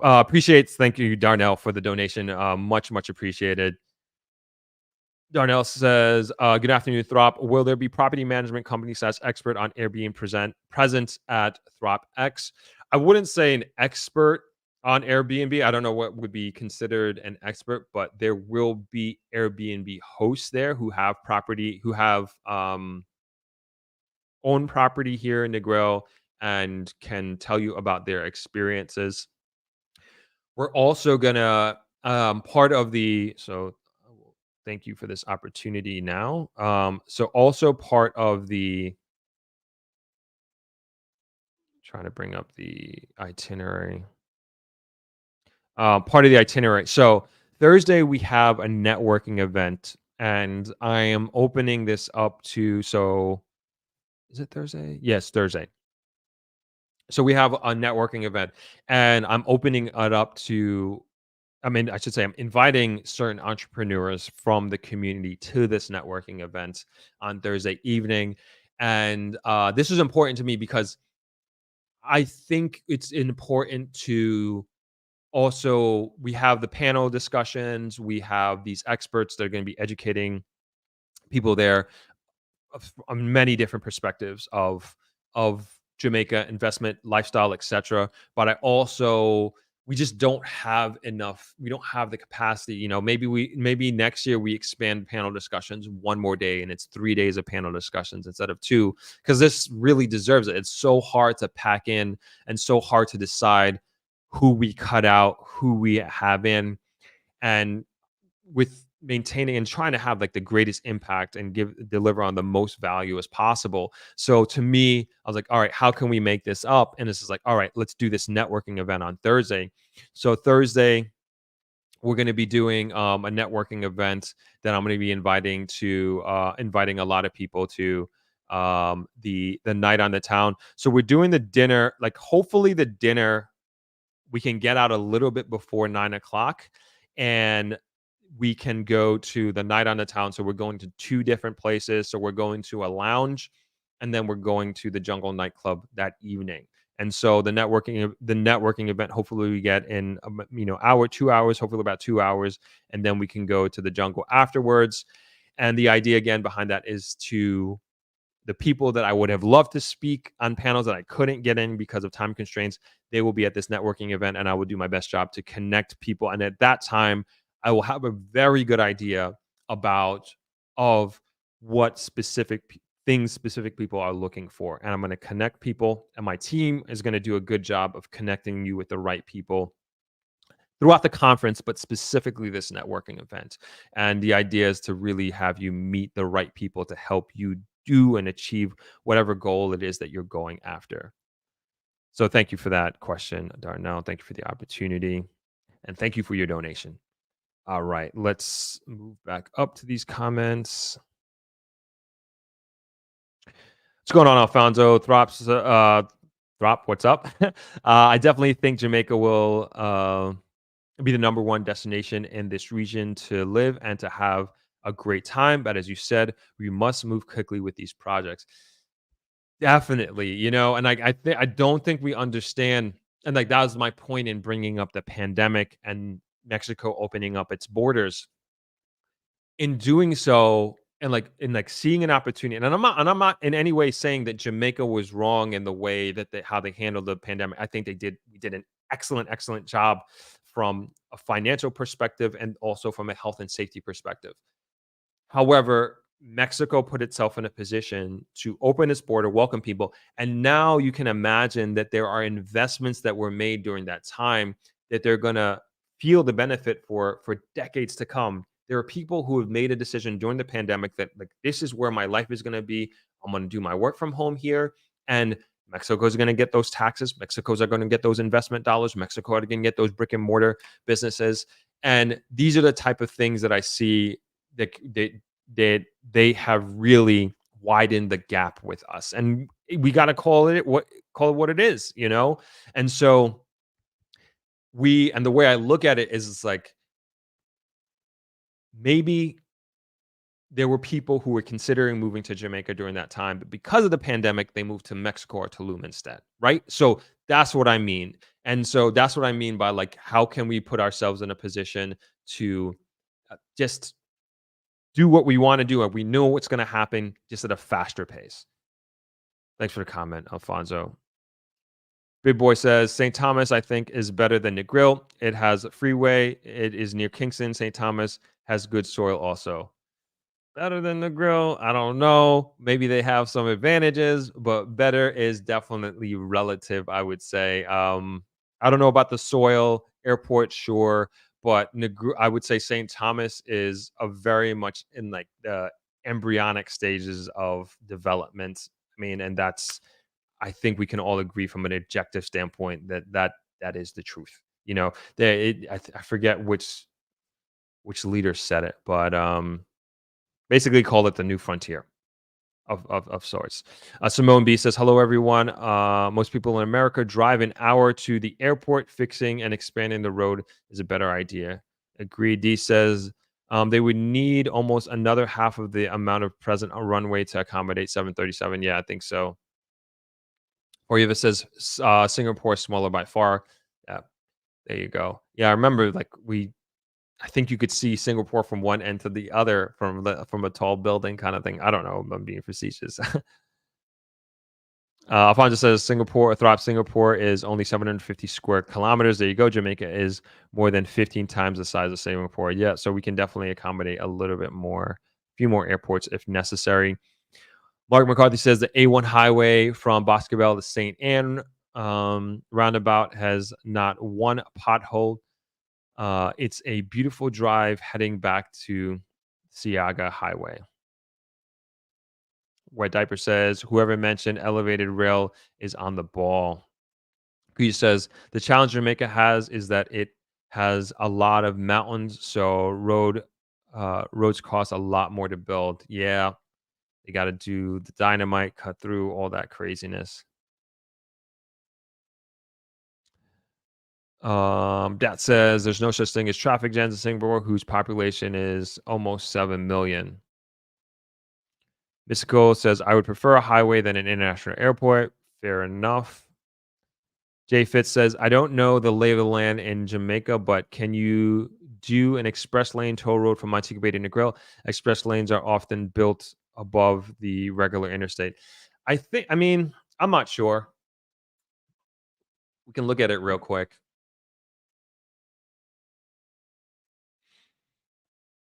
I think we did this before, and I don't think we saw a real path. I mean, I think we got so this is Montego Bay here. I don't know. Could they just cut like like right here, right through? I don't know. Like these are mountains, like someone just said. These are mountains. Maybe, maybe, maybe. Shortest distance from one place to another, straight line, right? That would be crazy. We'll see. Simone B says Montego Bay Airport is crazy. Kingston Airport processing is much faster, but flight volume is small, and sometimes flights are limited if you're not coming from a major city with a lot of Jamaicans. MJ's Travel and Lifestyle High Throb. Jamaica won 33 awards, including Best Culinary Destination in the Caribbean, the Caribbean's leading destination, leading cruise destination, leading cruise port, tourist board, and leading airport. There you go. Tons of advantages that we have over other destinations around the world, and it's being internationally recognized. Thank you, MJ. Korea says an airport in Negril will be so amazing. I mean, I can only imagine. He says, I'm not sure that just improving the roadway from Montego Bay would make much difference for those traveling from Port Antonio, Long Bay, etc. area. That 3 to 4 hour drive to Kingston, Montego Bay is long. Yeah, but I think at the end of the day, like the goal is to connect Jamaica through this road network in a big way. So to really cut down those, you know, I don't think it's like this anymore, but like 7 hours from Negril to Port Antonio. That's no longer the case. What if we can get to from one side to the other side of the island in 3 hours? That would be crazy. That would be amazing. I don't know if that's possible, but I think the idea again is to connect Jamaica as much as possible through the road network. MJ says that was at the 2023 World Culinary Awards ceremony held at Atlantis, the Royal in Dubai, United Arab Emirates. Oh, cool. I didn't even know that. Something to be very proud of.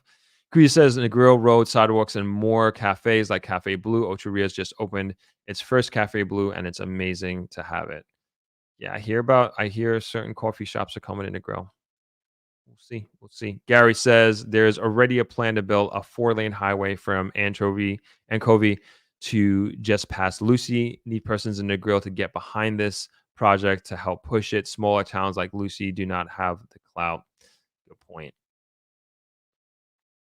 Orange says, I enjoy the comments, like these like-minded Jamaicans, very civil and respectful commentary. Good going, guys. Agreed. Big Boy says, I don't think five-star hotels and upmarket coffee shops is the way. I think more basic grounded Route 1, a Rasta/vegan retreat, a getaway from the West to recharge. I mean, I would say, like, we have to look at, like, modern travel trends, right? And then we also have to look at, like, what hotels are the prime minister, the minister of tourism going to for the ribbon cutting ceremonies. These guys are all going to these five-star ultra all-inclusive hotels. And that's what's coming, like, bigger and bigger hotels, five-star, and you can blame the internet, you can blame influencers, but the modern traveler, like millennials, they're looking for like these experiences and they want to be able to put on their Instagram, and even boomers too. Like I'm not gonna leave boomers out of that at all. It's like they want to be able to show that they're staying at this kind of place and they're taking pictures at this iconic statue or whatever it is. But what's driving a lot of this demand and also the the choice of going to one place or another is a picture, is a video of other people experiencing it and do like Tulum is very much a huge example of that. Bali is very much a huge example of that. Medellin, Colombia is a very much a huge example of that. It's like these influencers are driving these places. And even like this one YouTuber that I follow, Christian LeBlanc. I can't believe I forgot his name. I think in a big way, almost I wouldn't say single-handedly, but in a big way, he really blew Bali up. And Bali was a place in like 2016, 2017 was the premise of it was it's it's first world modern living for third world pricing, right? So you go there, you can rent your monthly rent. If you can imagine like a New York, like one of these brand new New York City apartments just built, but it's in Bali in a tropical environment, and you're paying like $500 a month for like a two-bedroom, newly built building.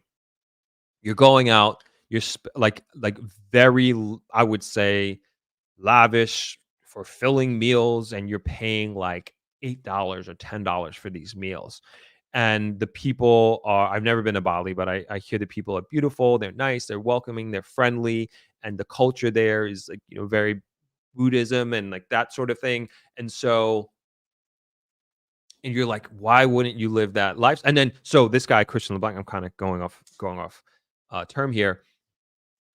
He has showed so many videos about his life in Bali and what it and how cheap it is and how to do Bali right. And he started making these investments there. He's building a home there. He is building. I think he's already built like a creator house. So like if you're an influencer, you can go there, you can stay there. He has an Airbnb, that sort of thing. And so anyway, with that, he drove so many creators there and so many digital nomads there. I mean, I wanted to go there so badly. He influenced, and this kind of is an example of just like how influential these influencers are. Is when I think it was 2017 or 2018, I went to Singapore with my dad, and I did zero research going to Singapore. Only research I did was watch his video on Singapore, which was like 18 or 20 minutes or something like that, maybe less, as a matter of fact. And I did his exact itinerary. I stayed at the hotel he stayed at. I went to all the different places that he said to go to, and we did this all together. And like that's the only research I did. And we wanted to go to Singapore anyway. But my point is, it's like imagine he had that influence on me on my travel itinerary, and gets millions of views, and he's telling about this great lifestyle in Singapore. And like, why would you live in Canada or why would you live in the States and paying all this money where you can have this amazing lifestyle? And he recently put up a video talking about how Bali has gotten so expensive and how it's just no longer the Bali that he had grown to love and live in at this point. And I put in the comments, I was like, "Yo, you are a victim of your own success." I was like, "You drove a lot of this, you know." And I wasn't blaming him, but I was just telling him, like, this is what you kind of created. And so, I can't remember where I'm going. Oh yeah, five-star hotels. And so, anyway, my point is, it's like the influencers who are out there are driving a certain level of just travel criteria in general. And I'm telling you, they want these coffee shops. Like I look at Tulum, I look at the restaurants that they have there. They want these types of restaurants. They want these types of experience, these types of accommodation.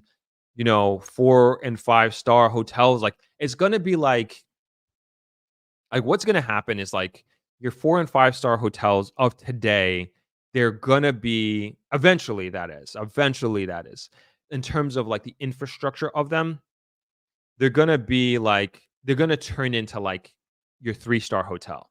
And so the 4 and 5 star hotels of tomorrow, it's just gonna be on levels that we can't, I wouldn't say we can't imagine, but just on just higher levels. And it's gonna be more so you're just going to be look as a traveler, you're going to be looking for more like the detailed nuances of the experience that you're willing to pay for.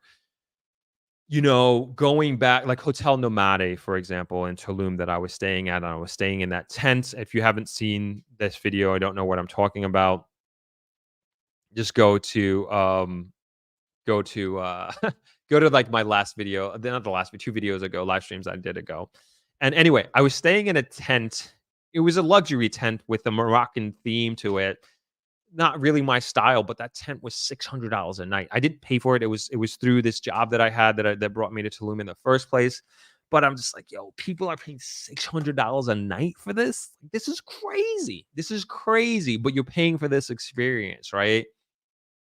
And when you look at the like the target market that they're going after, like the whole vibe, this bohemian vibe that they had in Tulum is like just so consistent throughout the entire town, throughout the entire community.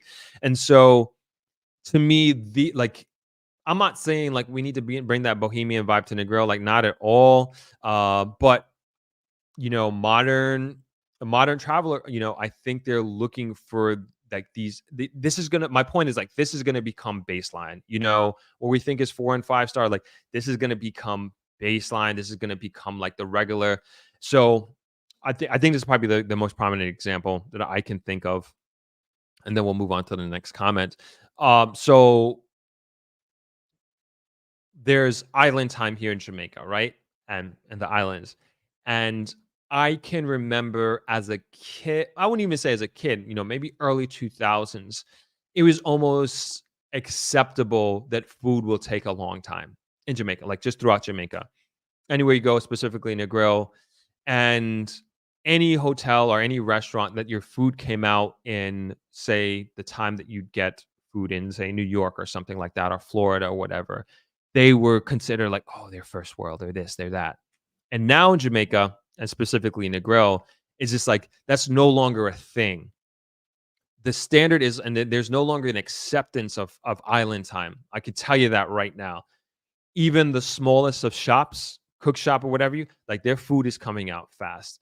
They understand the modern traveler is no longer accepting that it's going to take an hour for my food to come out. They're going to leave, or they're never going to go back to that place. It's the standard has changed. The standard now is that my food should come out in half an hour or less. Like, and half an hour is on the long side. And that's again, even the smallest of shops, every hotel, same here at Travelers. And like we used to be one of those restaurants, like when we first came down here, like food took a very long time. Some people were okay with it, a lot of people weren't. But as a hotel, like we had to step our game up to accommodate the expectations of the modern traveler. And so now that first world mentality, if you will, of getting your food out in a reasonable time, that is no longer like, oh, that's first world. Like, no, no, no, no. That's the standard. That's the standard. Like people, and even Jamaicans, like Jamaicans aren't accepting that anymore. They're not accepting they're going to wait an hour and a half, 2 hours for their food, which used to be, I would say, the norm. So that's my point. A new baseline has been created with food. A new baseline will be created with amenities of a town. A new baseline will be created with the amenities of a hotel and how modern it is, and also even a community. Ralston McKenzie said Jamaica, the Jamaican weed brother, Mexico. No, yeah, if you're into that, yeah, that's definitely what we're known for in a big way. There's no denying that. Sasha, the newest channel member through to the Throp community. Thank you so much for becoming a channel member. Really, really appreciate it. So much. So, and shout out to all my channel members. It means a lot to me for you to make this commitment and really support the channel and what I'm doing. Thank you so much, Sasha. Really, really appreciate it. All right. Big Boy Game says yoga, fresh produce, natural ingredients with no added chemicals kind of vibe. Yeah, definitely. They had that in Tulum. Like, oh, yeah, I mean, the fruits were so fresh. I'll give them that, and they were more. We have tropical fruits here in Jamaica that are indigenous to Jamaica. I feel like we need to like promote them more, and I think that's an advantage that we're speaking of low hanging fruits like that we're just not taking advantage of. Audrey says today is National Jamaican Jerk Day. I did not know that. Didn't know that. Andrew Blake says our Jamaican culture is our USP, unique selling proposition. It overrides luxury we can't compete with. I agree. I agree. But I also have to say it's like we can't take that for granted. We can't take that for granted. And I think in many ways we just lean on it too much to the point where we get complacent or we have become complacent, but it is a huge advantage that nowhere else can compete with us on that. But imagine, Andrew, to your point here, but imagine we have this culture, we maintain it, we cultivate it even more. But now imagine we had fixed roads. Imagine we have accommodations for modern accommodations for anybody who wanted it. Um, that the because of this, like the wealth gap in Jamaica shrinks, the poverty rate shrinks. I mean, there's so many things. Like, man, we'd be a force to be reckoned with globally. Gary says the new highway ties into the current under construction Mobay and Long Hill bypass, which already will shorten travel time considerably when finished. Good point. Joe says LMAO at Black People Music. Keeping it a buck here. That's all. Jan says, Throp, agree about connections made between visitors and residents in Jamaica. As everywhere, people remember the way you make them feel. Great point. Great point. Andrew Mack says, today's hip hop is equally an ear sore as today's dancehall music. I can't understand what these new hip hop artists are saying besides nonstop profanities. Agreed. Agreed. Agreed. We don't got to get into that. He says, so true about Mexico movement, excuse me. There are many people who uprooted and moved to Mexico and are loving it. People of all kinds too. That's for sure. Excuse me. Monica says, we love Negro. We love Negro. Awesome. Sitting here watching says, what about a railway? Yeah, I think that would do great, but I don't hear much talks about that. I mean, that would be quite the investment. I don't know how it would do, but I don't hear, I think that would be a game changer as well. Andrew says, Throp in London, they have a road that circles the whole of it. Why can't Jamaica have a road that circles the island? I think that's possible. Like just from like the contour of the island, I don't see why not. And you have like different branches to go inward, kind of thing. Good idea. Reva says we will never have body prices. Jamaicans love to overcharge for everything.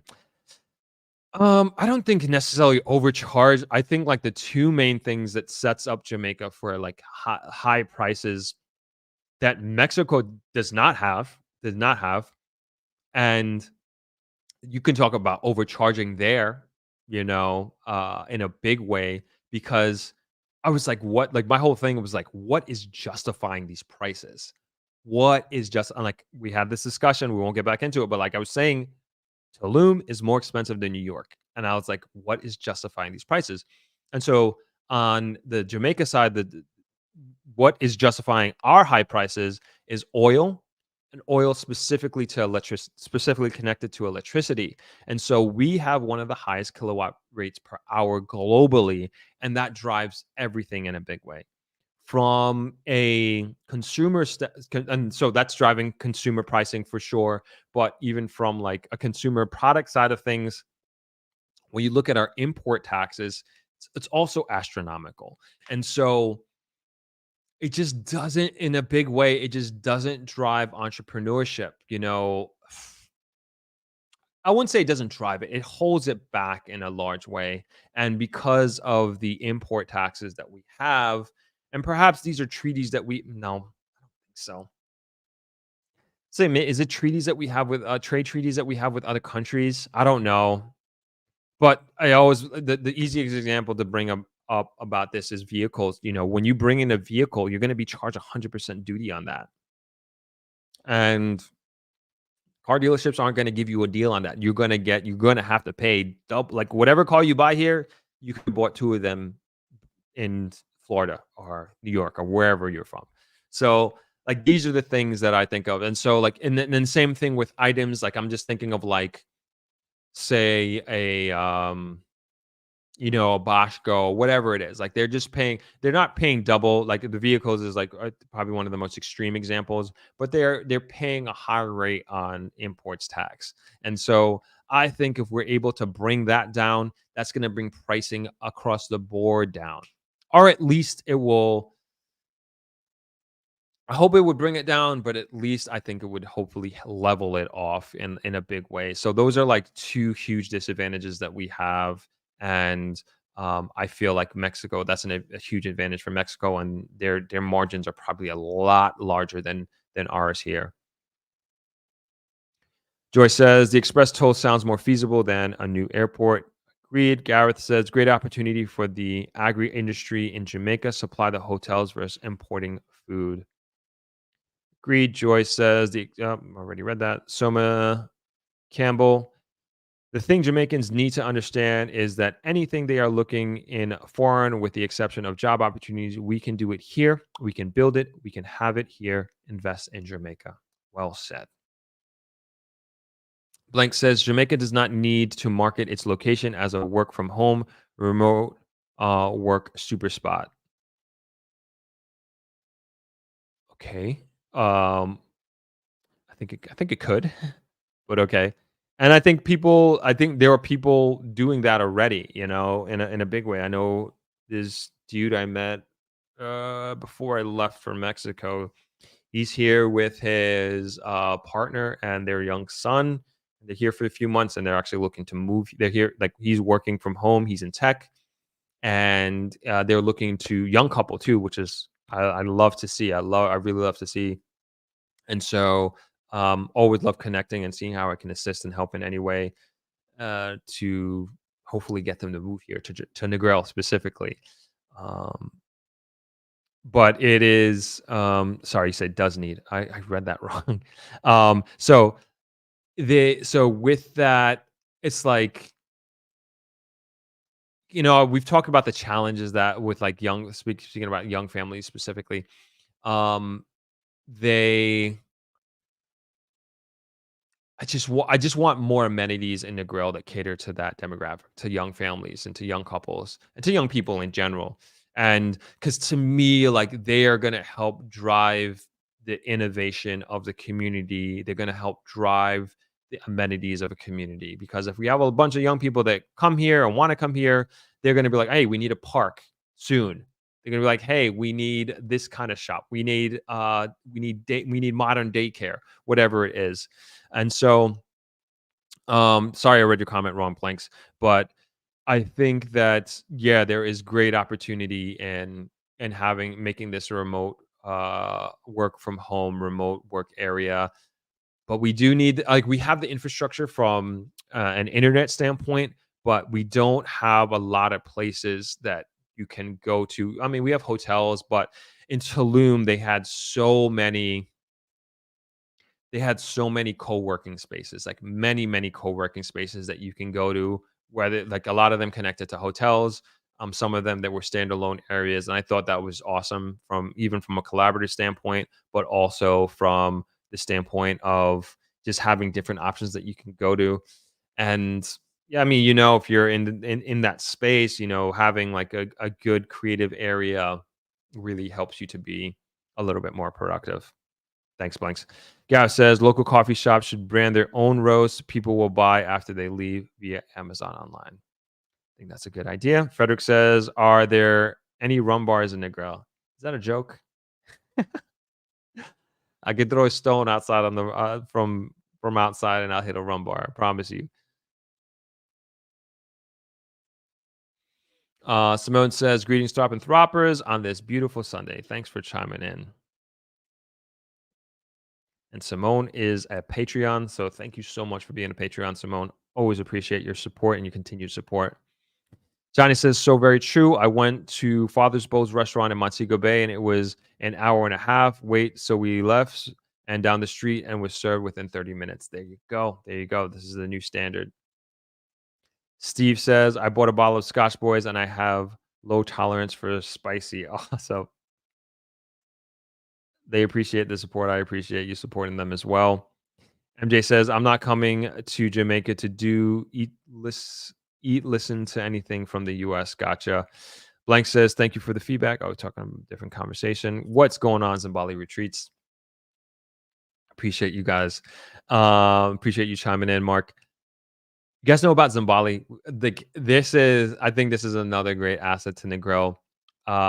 It's like 40-45 minutes from Negril, but they do farm to table. And I encourage you to, I just love their concept.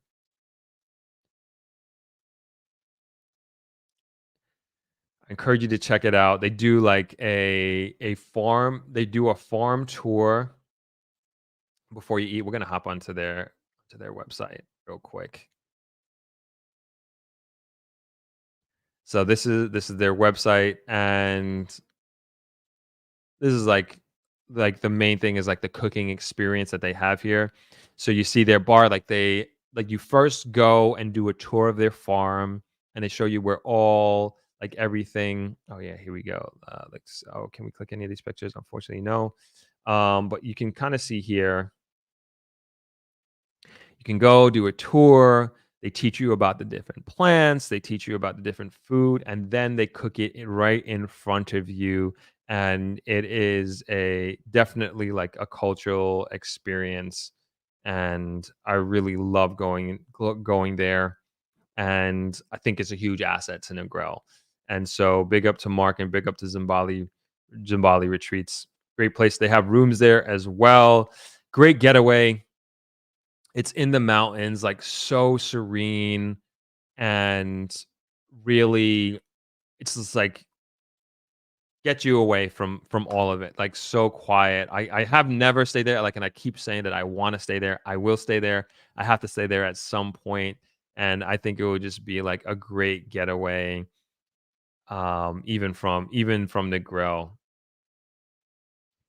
Love the place. And just wanted to share that with you because I know we've talked about it before on this show, but we've never gone to their website and you guys never seen it. So yeah, thanks for hopping on, Mark. As always, appreciate you. Alfonso West says, "I get goosebumps thinking about Jamaica's potential. We are blessed with topography that is hard to find. The beauty of Jamaica is unmatched. The caves, the rivers, the mountains, and the beautiful oceans." Agreed. Steve says, "I bought a bottle of scotch." Oh, read that already. Monty says, "Where does the import duty go?" Into the Jamaican coffers. It's tax.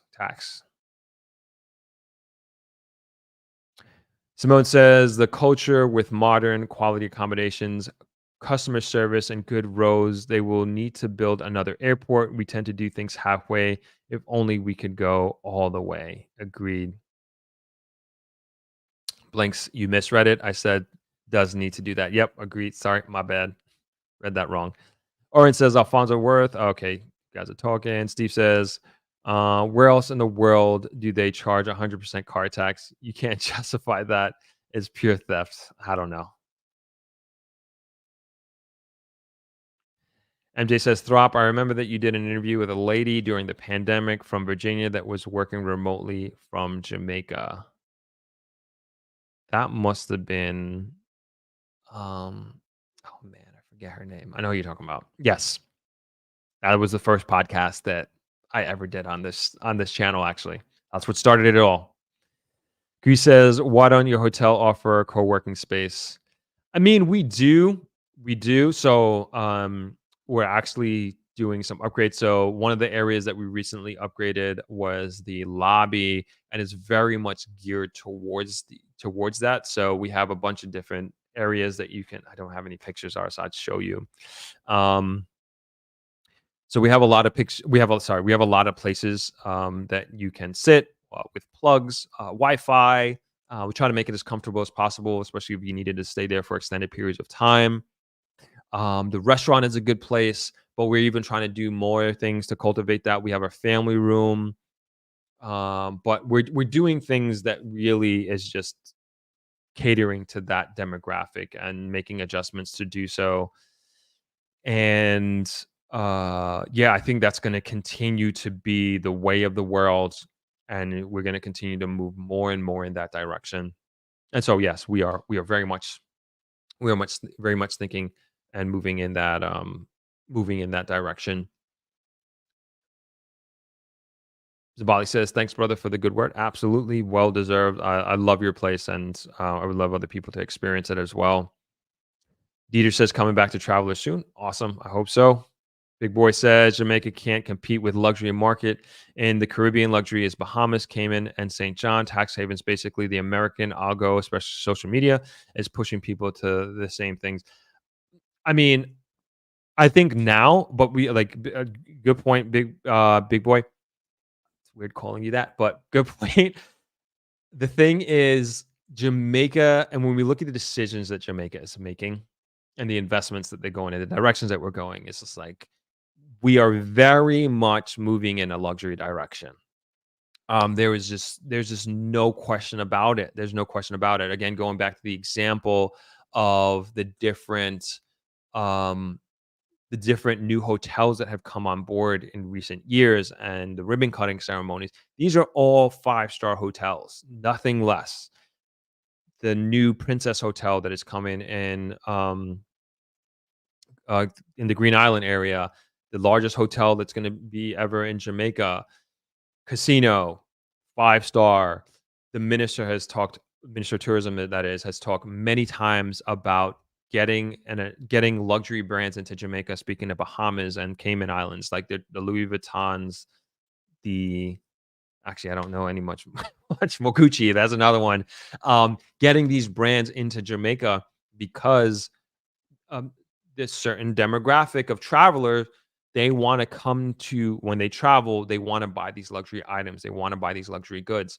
And one of the deterrents of that is that import tax. Imagine coming paying double. I don't know if it would be double, but paying double for a Louis bag or paying so much more. I mean, we can't have that. We need to be able to compete on a global market from that standpoint. So I know the Minister of Tourism has been talking about that, but and another example is the airport lounge that we have both going and coming. Like, what kind of demographic do you think that's catering to? And so I think in many ways, Jamaica is moving in that direction. And again, we think about this as luxury now, but I'm telling you, there's just a new baseline being established. I think that's all that's happening here. And again, what we consider 4 or 5-star hotel now will become the 3-star. That's going to become the minimum accepted value, not value, minimum accepted standard of what it is to go and stay at a place or stay in a certain town and have certain amenities. And I think that's all that's happening, is that there's a shift happening, and Jamaica understands that, and they're moving towards that and moving in that direction.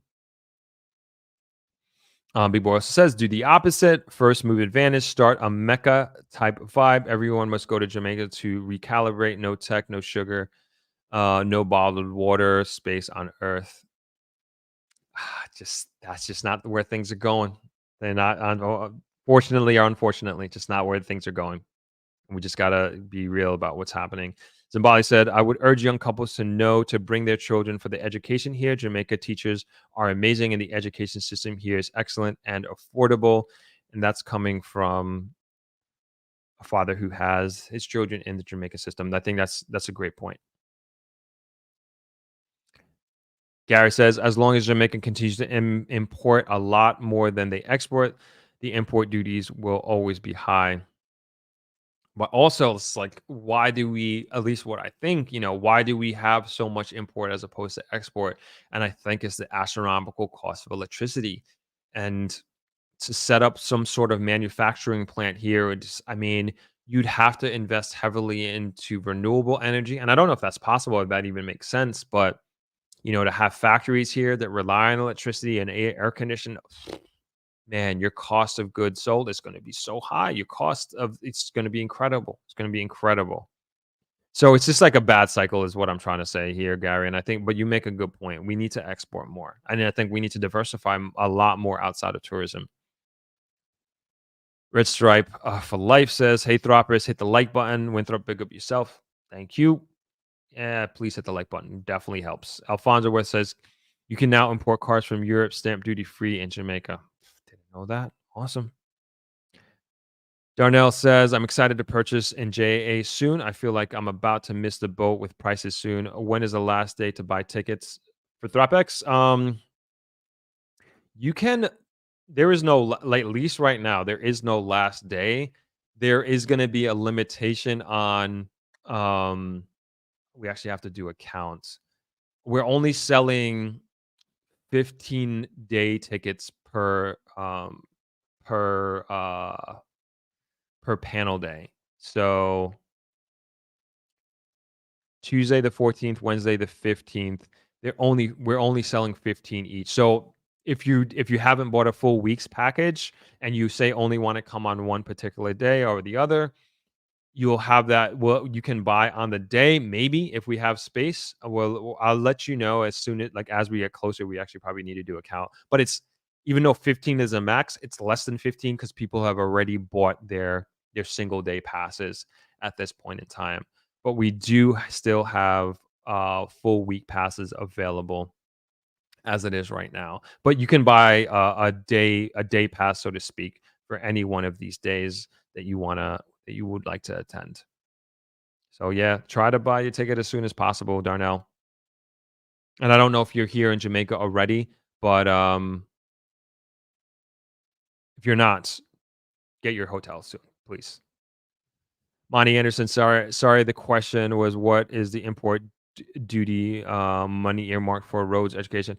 I don't think. What would I say? I don't think that like that. I think it just goes into, I forget what it's called, the general something or other, and then it's distributed based on the budget, I believe. So like I know that like for Negril, like when we pay taxes, like it's not like we're paying like a city tax and like that tax goes to like the roads in Negril. Like no, it goes into like the general government coffers.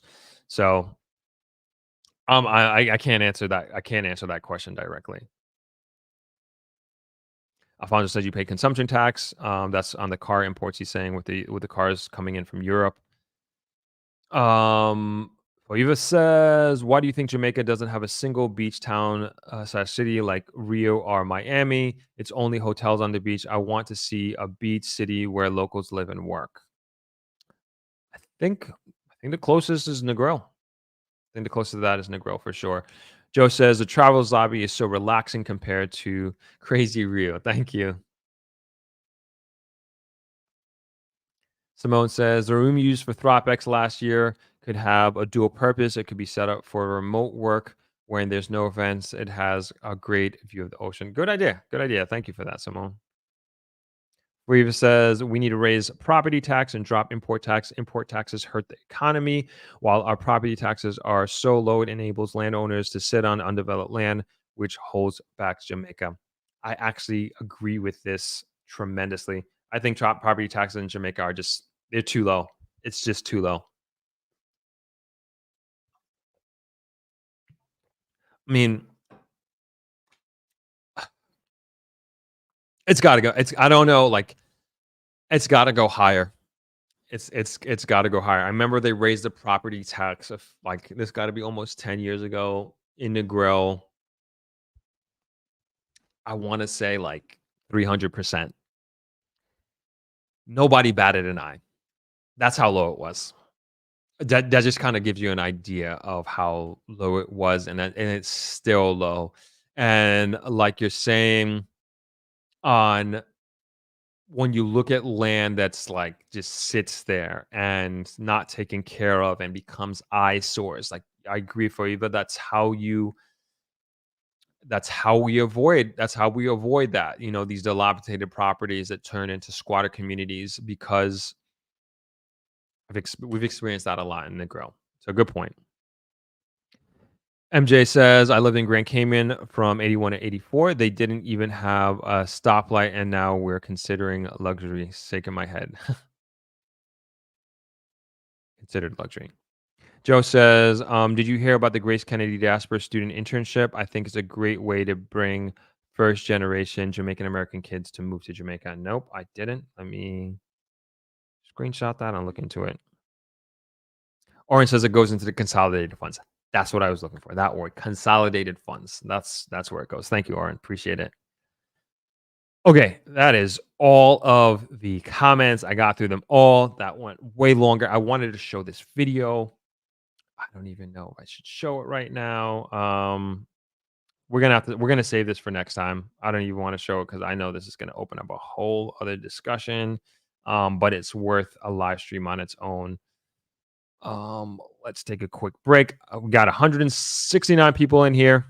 If you could hit that subscribe button, that would help a lot. If you aren't subscribed, which is crazy, but also hit the like button. It helps out a tremendous amount as well. Just a few more announcements. I want to reiterate. I'm supposed to show the merch again. I forgot. Maybe we'll save it for Thursday. But a few things. ThropX again is from November 13th to November 17th, my annual Jamaica investment conference. If you can't join in person, you can join virtual. We have virtual tickets available. Travelers Beach Resort is sold out. We have no more rooms available, but we do have partner hotels in Shirella Inn, Coco La Palm, and the Grill Treehouse, which is stone's throw away from Travelers. We will take care of your transportation. You won't have to worry about that. I want to show a quick video on Shirella Inn, which is one of our partner hotels, and then I'll get back to the other announcements. My name is Daniel Grizzle. I'm the managing director of Shirella Inn, which is a family-owned and managed small 59-bedroom hotel situated right in the center of the famous Negril Beach. And I would like very much to invite you all to come and experience what life is like here in Shirella Inn, to be part of our extended family. Several of the rooms are just open, overlooking the beautiful Caribbean Sea, and you have tall, waving coconut trees to welcome you and keep you cool on the beach. And you have a warm and interesting staff here ready to keep you comfortable, to make you feel at home, and to enjoy that you stay happy and peaceful.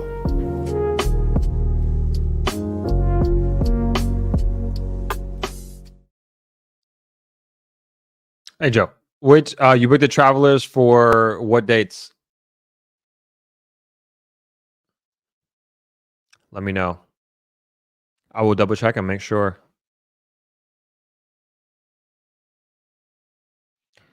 I'll look into it anyway, just to make sure that you're good on that. But yeah, that's Shirella. That's one of our partner hotels that we're working with, 13th to 14th. Okay, gotcha. So yeah, we don't have date. We're sold out if you wanted to go from the 13th to the 17th. So you're probably good. Sorry, you're probably more than good. I'm sure we have little gaps here and there, for a day or two, but you're probably more than good on that. Yeah, so Shirella is one of our partners. Great hotel, great family. Like I said, very close to Travelers that you can go to and stay at, and we'll pick you up, no problem. Catherine's talking about the co-working space and Musgrave area. Yeah, that's actually when I go to Kingston, that's where I actually work out of. So I go usually the Kingston Creative, like that's easiest place for my team to meet up. So we always go there, and that's where we work out. That's where we work out of when I'm in Kingston. Great space. Yeah, we don't have anything like that in the grill. We can definitely use that. I think great entrepreneurial venture for those out there looking for an idea to start in the grill. I think you'd get a lot of support for different people from different people in the grill. I think we're very much looking for an area of this nature. Um, have to have food for sale, snacks for sale, coffee, tea, all these things, environment, good Wi-Fi, uh, different spaces to work. This could be like a little booth for one person, different places that you can collaborate for a small team or group of people. You can have a space that you can rent out to do conferences, live streaming, podcasting. I think all these ideas, like, like focus a little bit on creatives like myself. And I think you'll do very well in the Negro area. I think it's a great business idea, great business venture. To consider. Um, anyway, do we want to show some merch? All right, let me show some merch real quick. I'm gonna try and grab it. So much. One sec. Let me show the trailer while I grab the merch. So you're not just sitting here watching me. All right, be right back. I'm gonna show you some merch. Hey. There's been so much interest in the economic boom that's been happening in Jamaica, both on the investment side and also as a place to move to. Let me tell you about a conference that might help you with this stuff. ThropX is a 5-day Jamaica investment conference that takes place from November 13th to November 17th at the beautiful Travelers Beach Resort in Negril, Jamaica. This includes 2 full days of expert panel presentations on all aspects of moving to and investing in Jamaica. This includes the brightest minds in the Jamaican real estate market, certified financial advisors from the most prestigious financial groups in Jamaica, banking professionals from the most esteemed banking institutions in Jamaica, among others. If you are thinking about moving to Jamaica, this conference is the perfect opportunity to have direct access to not only individuals who have achieved your dream of moving to Jamaica, but you'll also be among like-minded conference goers who are also trying to move to Jamaica. In addition, there will be 1 full day dedicated to touring both residential and commercial real estate for sale in the greater Negril area to give you a tangible idea of the real estate landscape in Jamaica. There will be exclusive properties for sale on this tour that you will not find listed anywhere else. If you are even remotely considering moving to or investing in Jamaica, this is the conference for you. This is the best way to dip your toe in the water of figuring out whether Jamaica is the right place for you to invest and to live. For more information, please visit thropx.com and join our mailing list. I look forward to seeing you in November.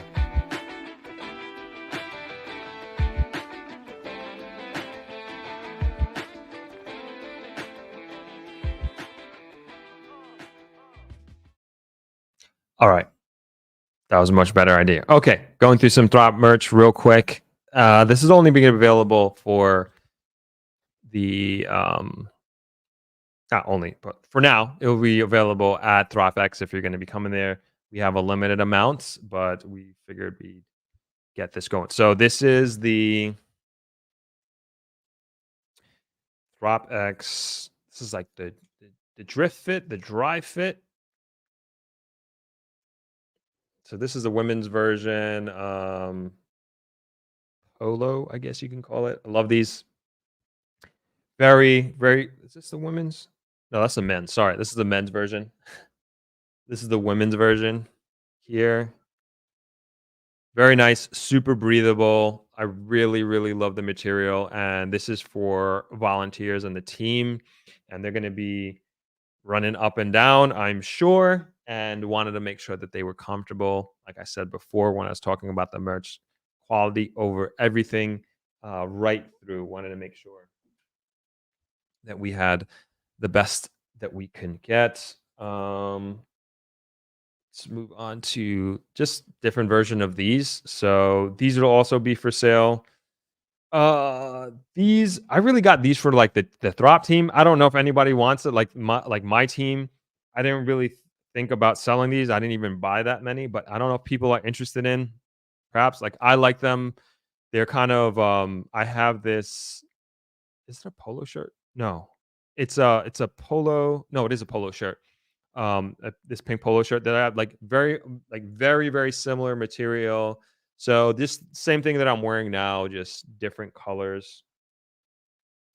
They're okay. These aren't like I just like them for myself. I don't know if other people like them. These are like kind of a little bit more, maybe more selfish, but if people like them, I guess we can sell them, but I didn't really buy them for that purpose, but it depends if people want them. So yeah, like I said, we got these in different colors. I love the like that it's stitched on, good quality. Shout outs to the printer. I can't remember the name or else I would shout them out. But shout out to Allie. She's the one who helped me with all these orders. These are the t-shirts. I love these shirts. Somebody gave me I forget who it was. Sorry, I would give you credit of just like taking off the throp and just putting a quote there. So definitely going to be doing that. And then we just have these in different colors. And then on the back, we have the Throp logo. But love the idea of just like taking away the Throp logo on the front and just putting a quote there. I think that's super simple, and I like that. This is the female version or the V-neck version. Doesn't have to be female, but Candice is the one who told me that she rather V-neck in in these shirts and all these shirts. So, and again, this has the Throp logo on the back, and yeah, super good quality. Like these are definitely like butter soft. Feels very good against your skin, and that was like super important to me. And I've already washed a couple of them, and they maintain their size, they maintain the quality, and that was very, very, very important. Like I didn't want to just buy things and also put out there that I wouldn't wear or that I wouldn't feel comfortable opening up to the public. So I think I will say we did a good job on accomplishing that, and we have other designs that I'm working on that I want to get out there by the end of the year. And we're looking for a hoodie version in terms of the quality. I showed you what the hoodie version that I had was, but it looks good, but I'm just not super like I was saying, this is the hoodie version. Oh, yeah, like I love it. It looks great. It did its job, but again, it's just like, man, it's just like, can I put my name behind this? Because I like I said, I washed it and it shrunk a little bit, and that's not cool. That's not cool. So I mean, it's shrunk to the point that I noticed it, and like this is a large, and I probably need an extra large, which is kind of crazy, but that's because it shrunk that much. So I'm gonna be looking for a new hoodie supplier, and hopefully we can get that out before the end of the year, and working on the logistics. And we talked about the verticals and everything like that. So we will get that going shortly. All right, last few comments here. Just do. Oh, we're playing the going away music. That's what we're doing. Okay, last few comments here. Corey MPA says, "Can one order merch online, or is it only at the conference?" Sorry if you already answered. No. Right now, by the end of the year, we're figuring out how to order online. But right now, it's only going to be at the conference, and we'll do that. Joe being the exception. I'm going to email you after this, Joe, and we're going to figure out how to get you your stuff so you can wear on the airplane. So yeah, for right now, it's just going to be at the conference, but by the end of the year, we'll have it online so you can order. Simone says, "Boo! I want one to wear while I watch virtually." Okay, we'll figure it out. We're gonna figure all this out. I promise. I promise. Simone says that pink one would go nicely with my pink Cole Hans. Awesome. I love Cole Hans. I'm wearing Cole Hans right now. Sorry, I love them. They're super comfortable. Andrew Max says, "I definitely would buy the hoodie." Awesome. Monica says, "Oh wow, love it."